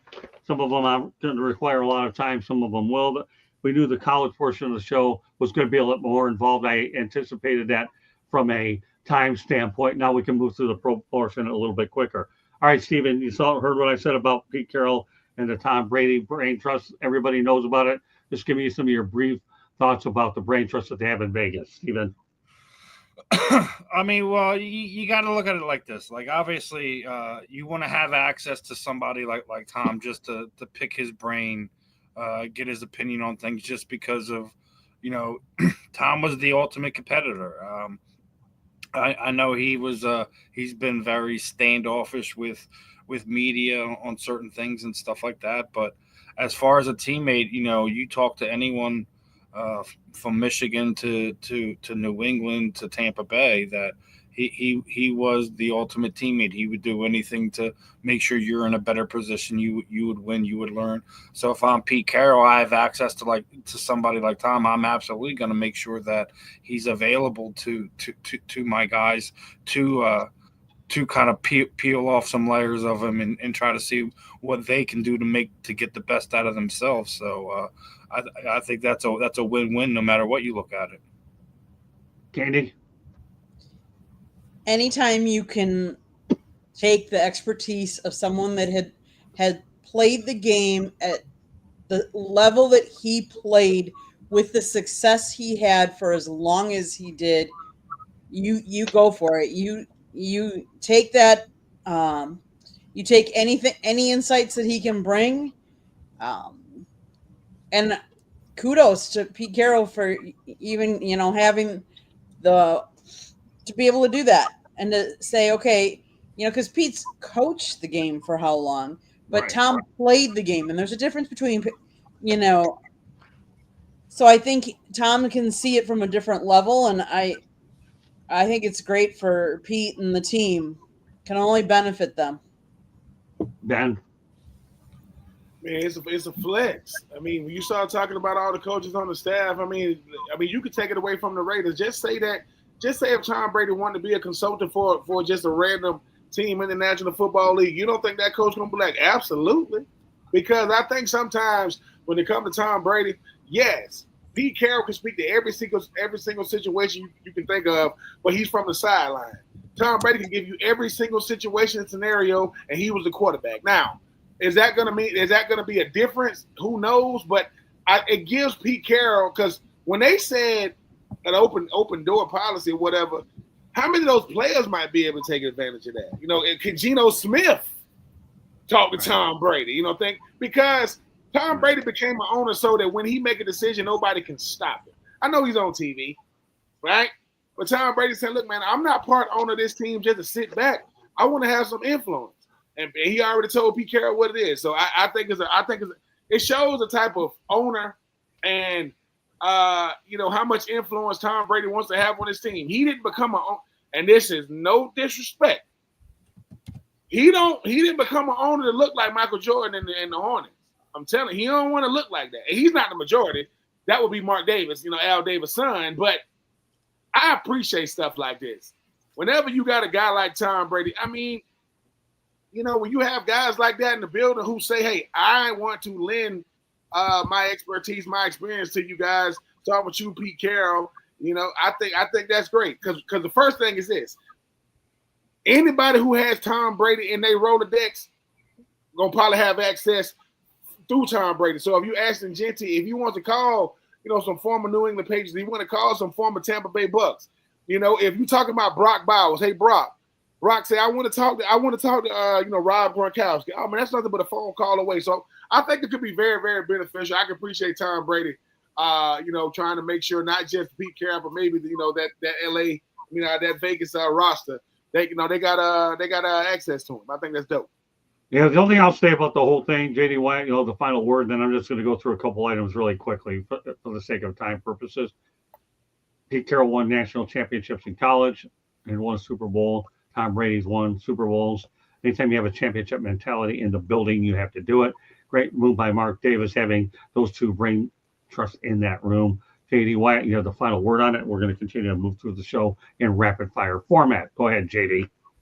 Right. Well, I mean, exactly to what you just said, Scott. Having two championship mentalities in the building, obviously, a very good decision. And then to something that Ben and Steve both said there, I don't understand why these coaches, though, are purchasing portions of the team for potential failure when they could just be hired as a consultant. But somehow or another, they've got these guys convinced they've got to buy into the team and then they can consult. So Tom Brady, with zero ties to the Raiders, he bought in. He came to, but again, like Ben said earlier, you don't buy into something that you don't think's not going to be a win. So these guys, though, they could be hired as consultants, but they won't make nearly the money they would unless they had the money to buy in. And Scott, yeah, I saw you there. Go ahead, Scott. Well, no, I mean, I pretty much said my piece. Anything else you want to finish it up with? Are you all right where you're at with this? Well, no, I was just going to say, great move by the Raiders. Okay. I can't believe that they're buying into being consultants, but yes, if you can dial them up like Ben said and all that stuff, that's exactly what you want to do. There was one other player who just bought in as well. Was it Rodney Harrison or somebody? Yeah, I don't know. I don't know exactly. I can't remember who it was, but it was another player. All I know is they ran after. Woodson out because he went and bought into the Cleveland Browns because he wasn't allowed to buy into the Raiders. Oh yeah, that's Yeah. right. Good point. And baby. so you got another player, going and buying in though, and essentially they're just going to be consultants. They're not going to make decisions, I don't think. Great points. Okay, onward we go. Aaron Rodgers, everybody knows it. Given an ultimatum, took the $1,000 appearance fee. Didn't care what the Jets had to say. Didn't make a big deal. He's with the Steelers. We're going to go quick on this. Steven, what kind of an impact? We talked about this 2 weeks ago. We'll mention it again. I had no problem with the appearance fee. What about you? What was the question again? We're talking about Aaron Rodgers. Remember we talked about. Oh yeah. Listen, dude. Unfortunately, the Pittsburgh situation is just going to be the Pittsburgh situation. Right. Mel kind of already touched on it, that you don't have a chance to kind of develop within what you have. You're holding yourself hostage to the Aaron Rodgers situation. Now, on the other hand, he's at least going to get you 8 to 10 wins. Right. We can hate on how Aaron goes about X, Y, and Z all we want. Right. When not the year he was hurt, but last year he still put up good numbers on a bad team, on a bad organization. So when you see how that team is around now, he's got DK Metcalf there. Granted, they did bring in They did bring in his buddy from Oakland that he had there in Green Bay, and it just didn't work. Yeah, Devontae. Obviously, Devontae Adams is now a Ram, and that's that situation. But if you're a Pittsburgh Steelers fan, you hope that you're getting the last bit of juice out of Aaron Rodgers, and then that he didn't destroy what's left of him down there in New York. The funny thing is, something we talked about is how some of these New York quarterbacks, when they left, they've done really well for themselves. So maybe he got a little bit of that mojo going for him, and you get another season out of him, you get another playoff run out of him. But I think all he's doing is at this point in time is saving Mike Tomlin's job, because if he didn't do something big this year, that I thought he was going to be one of the first times that we would see a Pittsburgh Steelers head coach be fired. But that's just my thoughts. I hope he has a great year. I don't think it's the right choice, but I'm not a Pittsburgh Steelers executive. I'm not a coach. I'm not a GM. That's not my place to say. But I was with Candy with this one. He should have signed a one-day contract and retired as a Green Bay Packer. But maybe that's something we'll see next season. Good transition, Candy. Go ahead. Some thoughts about Rodgers, and we'll keep in mind we have 3 or 4 more things I want to get to. So I'm watching time very closely going the rest of the way. So let's face it, since Ben Roethlisberger retired, the Steelers have started Rudolph, Kenny Pickett, Mitch Trubisky, Justin Fields, and Russell Wilson. None of them have panned out the way they wanted it to. So does Aaron Rodgers fit that bill? Aaron Rodgers, here's the thing. He has never been a great role model or teaching quarterback, and I'm not so sure he's going to do it now. But it'll be interesting to see if he does more, knowing that, he knows this is his last. He doesn't want to go out the way he went out last year as a Jet. That's the whole reason why he's in Pittsburgh right now. And yet he knew going back to the Jets was not going to happen. It's not a good franchise. Quarterbacks, why he went there in the first place is beyond me. But anyways, Right. Does he have a better chance as a Steeler? Yes. Is he going to win a Super Bowl? I don't think so. But can they be more relevant? And let's face it, him and Tomlin don't want to go down the path of Tomlin not keeping up his streak of winning more, having a winning season every year. So it'll be interesting. Remains to be seen, but I think they have a better chance with Rodgers than they do with Mason Rudolph. Okay, Ben. This to me, this boils down to the respect versus reality. Yes, Mike Tomlin has a lot of respect for Aaron Rodgers. Yes, the league has a lot of respect for Aaron Rodgers. Yes, the Pittsburgh Steelers have a lot of respect for Aaron Rodgers. But the reality of it is, Aaron Rodgers' best years he's in the twilight of his career. And I never ever thought I would be watching the NFL long enough to watch Mike Tomlin. Just lay at the feet of Aaron Rodgers. Right. Really? Mike Tomlin is an incredible coach. You know what he's not good at? Picking quarterback. Because he didn't pick Ben Roethlisberger. That would be Bill Cowher. He inherited Ben Roethlisberger. He's not good at picking them. He's just not good at picking them. And instead of saying, "Hey man, we're gonna," you know what Aaron Rodgers? Where Aaron Rodgers went to the school of Brett Favre, and he has fallen into a T. Balled out with Green Bay, left. Went to the Jets. Who did that? Oh, man. Yeah. Brett Favre went to the Jets when he left. Now, he didn't go to Minnesota after he left the Jets like Brett Favre. He's going over to Pittsburgh. I hope Aaron Rodgers does well. But like Candy, like Sean, like Steve, I think that Aaron Rodgers knows he has something that a lot of people don't have. And if you do have it, you're going to abuse it. He has leverage. And he used it. I'm not mad at him for using it.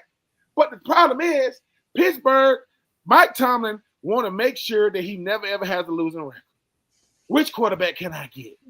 Let's get Aaron Rodgers. Why? At least Aaron Rodgers is going to play in 17 games. Kirk Cousins, he's only allowed to play in 7, 8 of them. And we still got him down here in Atlanta. And we got to deal with him. That man got $100 million. I don't know how he did that. Anyway, I just think that for me, Aaron Rodgers, I don't want to see you play so long that Father Time wins. You could have walked away and 4-time, regular season MVP. But here's why I think he's really there.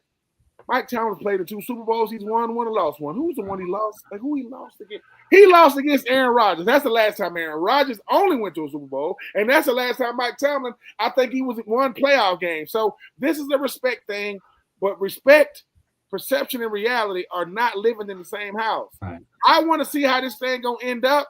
But I cannot wait for week 1. I want Justin Fields and the Jets to beat Pittsburgh. Not because Justin Fields has something against Aaron Rodgers. He probably loves Aaron Rodgers. He's going to look at Mike Tomlin, right? And he's going to do what anybody would do when you're looking at your ex and this is your neck. You saying, that's who you wanted? You wanted him? Well, go on with him then. I'm just saying, you wanted him over me. Both quarterbacks that was in Pittsburgh are both in New York now. One with the Jets, one with the Giants. Aaron Rodgers was with the Jets. He should have went home. I don't know what color his hair is. I know he go on sabbaticals. He do Netflix specials and all kind of stuff. He's married now. So he used to have all his girlfriends was, celebrities in the limelight. Now he hit her. I don't know how he did that. Pat McAfee kept the secret. But hey, man, I will be watching. And breaking news, he's gonna be wearing black and gold. All right, we'll see if it works out. But if it doesn't work out, I'm gonna see what his excuse gonna be. Because Aaron Rodgers is everybody but Aaron. It ain't Aaron. It's everybody. It ain't me. We gonna have a winning mentality here. We're gonna show up to mini camp. We're gonna show up to we're gonna show up to all season left. And where Aaron at? Aaron's not here. What? No, he's not here. So we'll see what happens. It's gonna be a soap opera. I cannot wait because Mike Tomlin is the greatest at saying nothing in a press conference. He'll say a whole bunch of nothing with them big old eyes he got. I want to see it. I'm looking forward to it. And the only thing I'll say about the whole thing is Mike Tomlin isn't going to care about that $1 million appearance fee that he gets with Pat McAfee. I'm sure they got that worked out, and we'll leave it at that because he's pretty easy going about that stuff. All right, JD Wyatt, and then I'm going to go to a few topics in rapid fire. We only have about 10, 12 minutes left to go in the broadcast. So, JD Wyatt, make it quick on Rodgers. All righty, yep. Aaron Rodgers, to Ben's point just then, how did my man use another dirty C word? Yes, I have dirty C words on Southern Fried Sports, and one of them absolutely is the word cancer. So how did my man use a friend who is supposedly dying of cancer to somehow end up coming back married? I will never understand that. Aaron Rodgers, just be transparent. You say you don't want headlines, but you are a headline machine. And so, Aaron Rodgers, I hate to tell you, you only helped the Pittsburgh Steelers get 2 more wins this season beyond them starting Mason Rudolph. Mason Rudolph would have got you 5. Aaron Rodgers, you will lead Mike Tomlin to his first ever year finishing below 500. 7-10, 8-9. That is going to be your record this year. Aaron Rodgers, you're old. You didn't show me anything with the Jets. You've sat out all this time. Maybe your best bet is to just go sit dark in a cave since you turned down my offer to be my co-host on Southern Fried Sports. And, good luck, Pittsburgh Steelers. I appreciate you guys. Listen, Pittsburgh Steelers, you're a great franchise, but it's coming to an end this year. The Bengals are going to come back. They're going to kill you with offense. You don't know what's going on with TJ Watt. You got all these receivers, and guess what? Mason Rudolph, because Aaron Rodgers gets hurt, heaven forbid, I don't want to wish injury on anybody, but Aaron Rodgers will be hurt. Mason Rudolph will be starting, and you'll have all these new flashy wide receivers and running backs and nobody to give them the ball. Good luck, Pittsburgh Steelers. All right, the only thing I'll say about it, boy, that was a great take, by the way. Now I know what Candy has on Thursday night. I really do. I'm seeing it firsthand here. Number one, Aaron Rodgers did go back to Pittsburgh because he didn't want to finish out like he did with the Jets. Candy, you're on point there. Secondly, okay, Pittsburgh needs a few headlines, a little bit of drama because the Penguins are rebuilding. Unfortunately, the Pittsburgh Pirates have been rebuilding since the end of time. So you have a little bit of excitement over on the riverfront. So be it. They need a little bit of excitement. I think they got it. All right, we're going really quickly here. I'm only going to go to Ben on this one. And give me your thoughts on the Portis thing real quick about it. Him going over to Delaware State to join Deshaun Jackson. And this was only one for Ben. Man, I love it. When I saw this, I said, "This is what I like." I like the fact that Deshaun Watson's listen. He's looking at Coach Prime and saying, "Coach Prime got Marshall Faulk." He said, "Let me go get Clinton Portis." And shout out to Delaware State and Norfolk State. They're gonna be at Lincoln Financial playing each other. That's how you do it. That's how you do it. Norfolk State, Delaware State, they're going to be playing in Lincoln Financial where both Michael Vick, got to get out of jail. It was an MVP race. And obviously Deshaun Watson, all he do is score long touchdown passes. Clinton Portis, I'm rooting for you, sir. And listen, you know what that means? Hey, Michael Vick, you up. If Clinton Portis is going to be at Delaware State, who's going to be at Norfolk State? I love it. Happy for Clinton Portis. Happy for Deshaun. Happy for Michael Vick and Marcus Vick, who I think is on his staff as well. Looking forward to watching the boys play at Lincoln Financial. I thought it was great. Great hire. All right, Ben, you're the only one that's going to talk about this. You played the game professionally. Let's talk about the most expensive offensive lines. You heard the number What are your thoughts about spending a lot of money on offensive lines? I mean, just ask Kansas City what they would have paid to have an expensive offensive line to get the Super Bowl. I'm just telling y'all, all that cute stuff go out the window when you can't block. You don't even got to blitz nobody. Vic Fangio was like, they can't. Listen, they could have said Steve. They could have said Southern Fried Gentleman, Ben, Steven, Scott. Y'all go in there and rush on third down. Why? Because they can't block nobody. They're like, who are these dudes? We the replacements, and we still gonna get the Patrick Mahomes.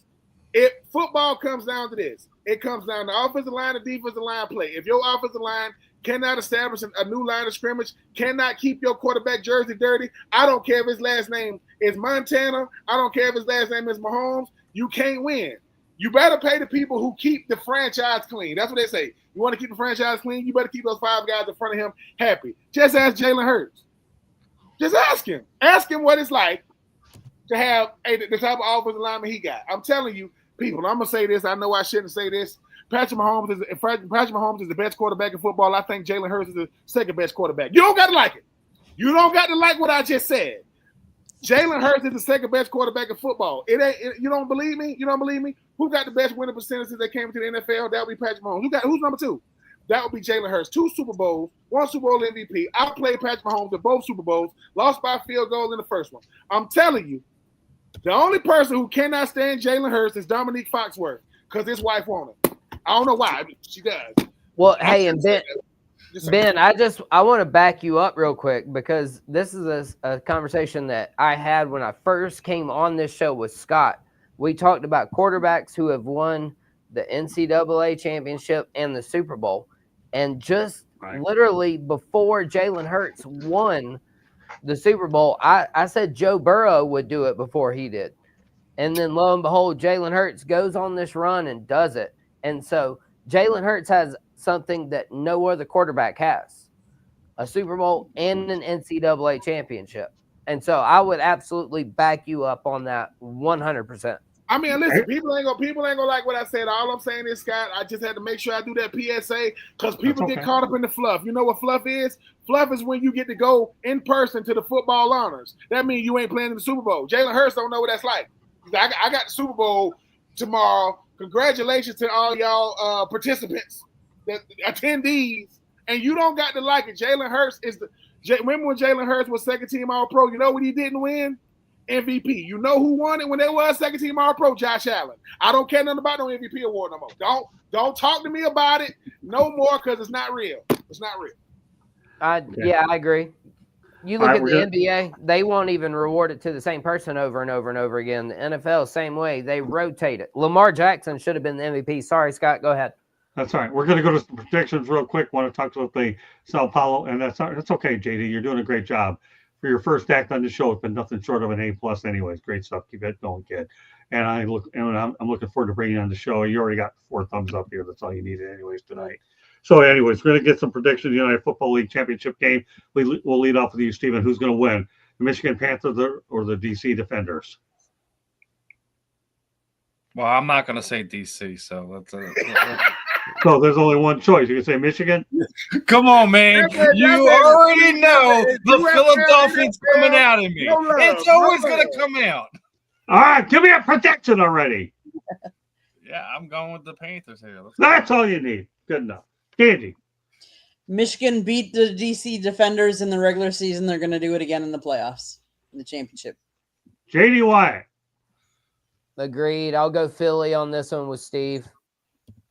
Michigan. Playing Michigan, or is it Michigan or DC, not Philly? Come on, JD. Listen, I'm from South Carolina because I don't like a bunch of Ohio stuff coming down this way, so I'll always root for Michigan. That's all I need. Okay, go ahead, Ben. Thank you, JD. I'm gonna go with DC for this reason. You got to beat us. You got to beat the same team twice. Yeah. That's what's hard to do in sports. That's hard to do in Pop Warner, high school, middle school, college, UFL. Listen, I'm just saying, Jordan Ta'amu, all I'm saying is, look at Kane, Michigan all day. Look, DC get a chance to get some get back. I think DC. I just knew that Steve was gonna be like, nope. It would have been DC. It would have been New York. No. I eat true to the core, but I'm gonna go with the DC Defenders. Okay, last thing, give me hands on this. Everybody agree that it's a great idea that Kansas City is playing the Chargers in Sale Roselle. Say yes, you like it. Hands up. Hands up. Good. End of story. There you go. There we go. Steve was glorious. All right, so Steven, let everybody know how they get a hold of you. Obviously, the X handle is right below my name there. Steve Sports Talk 1. You can look me up Facebook, Instagram through my name, Steve Rochelle. Same thing with my YouTube channel as well. Make sure you're locked into tomorrow morning as me and Ben will be back for the Fan in the End. And do not miss next week because we got a special guest that me and Ben were talking a lot about through a couple of our guests that we've had on and things of that nature. So, I'd already said it on last night's show. Mr. Reverend Dr. Irving Fryer will be on with us next week. So, guys, make sure you're locked in. Make sure you smash that subscribe button. Show us some love. And, I got a few more interviews this week that are combat sports related. So I'll be bringing the real and the rare back. But we got a fun few weeks coming up. Make sure you guys are locked in. Pass it on, my friend. Okay, you know what, Steven? For Joshua Door's sake, just say dog check, and that'll be enough to pacify this guy. All right? Just say dog check. That's all. Trust me. I got all dog in me. What's up? I didn't hear. Was it there? Yeah, he said dog. Good enough. All right. JD Wyatt, real quick. How are they going to get a hold of you? Other than the fact that we see you every Thursday night with Candy as co-host on Fire Up. Oh, yeah, absolutely.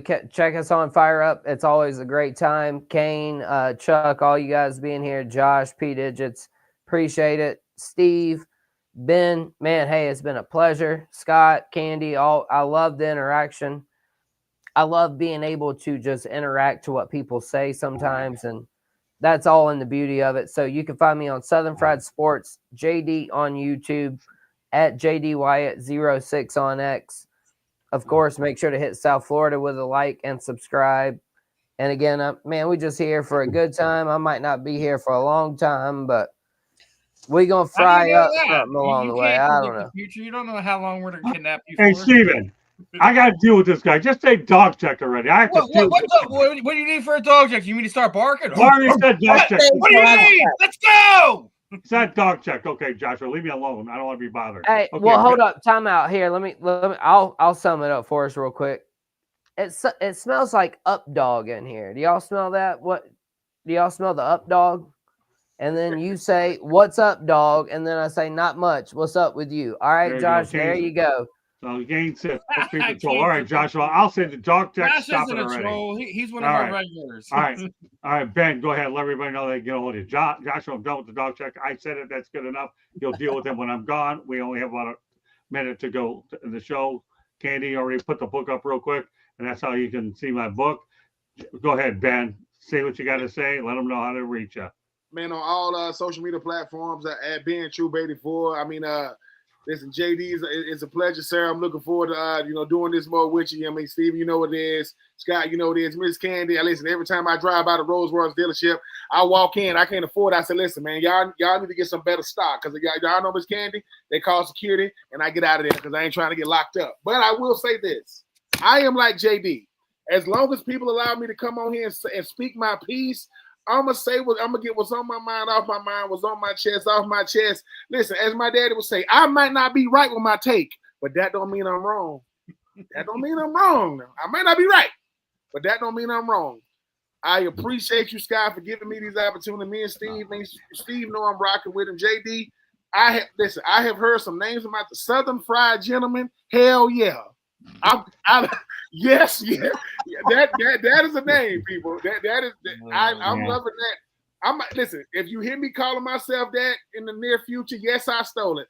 I'm the Southern Fried Chocolate Gentleman.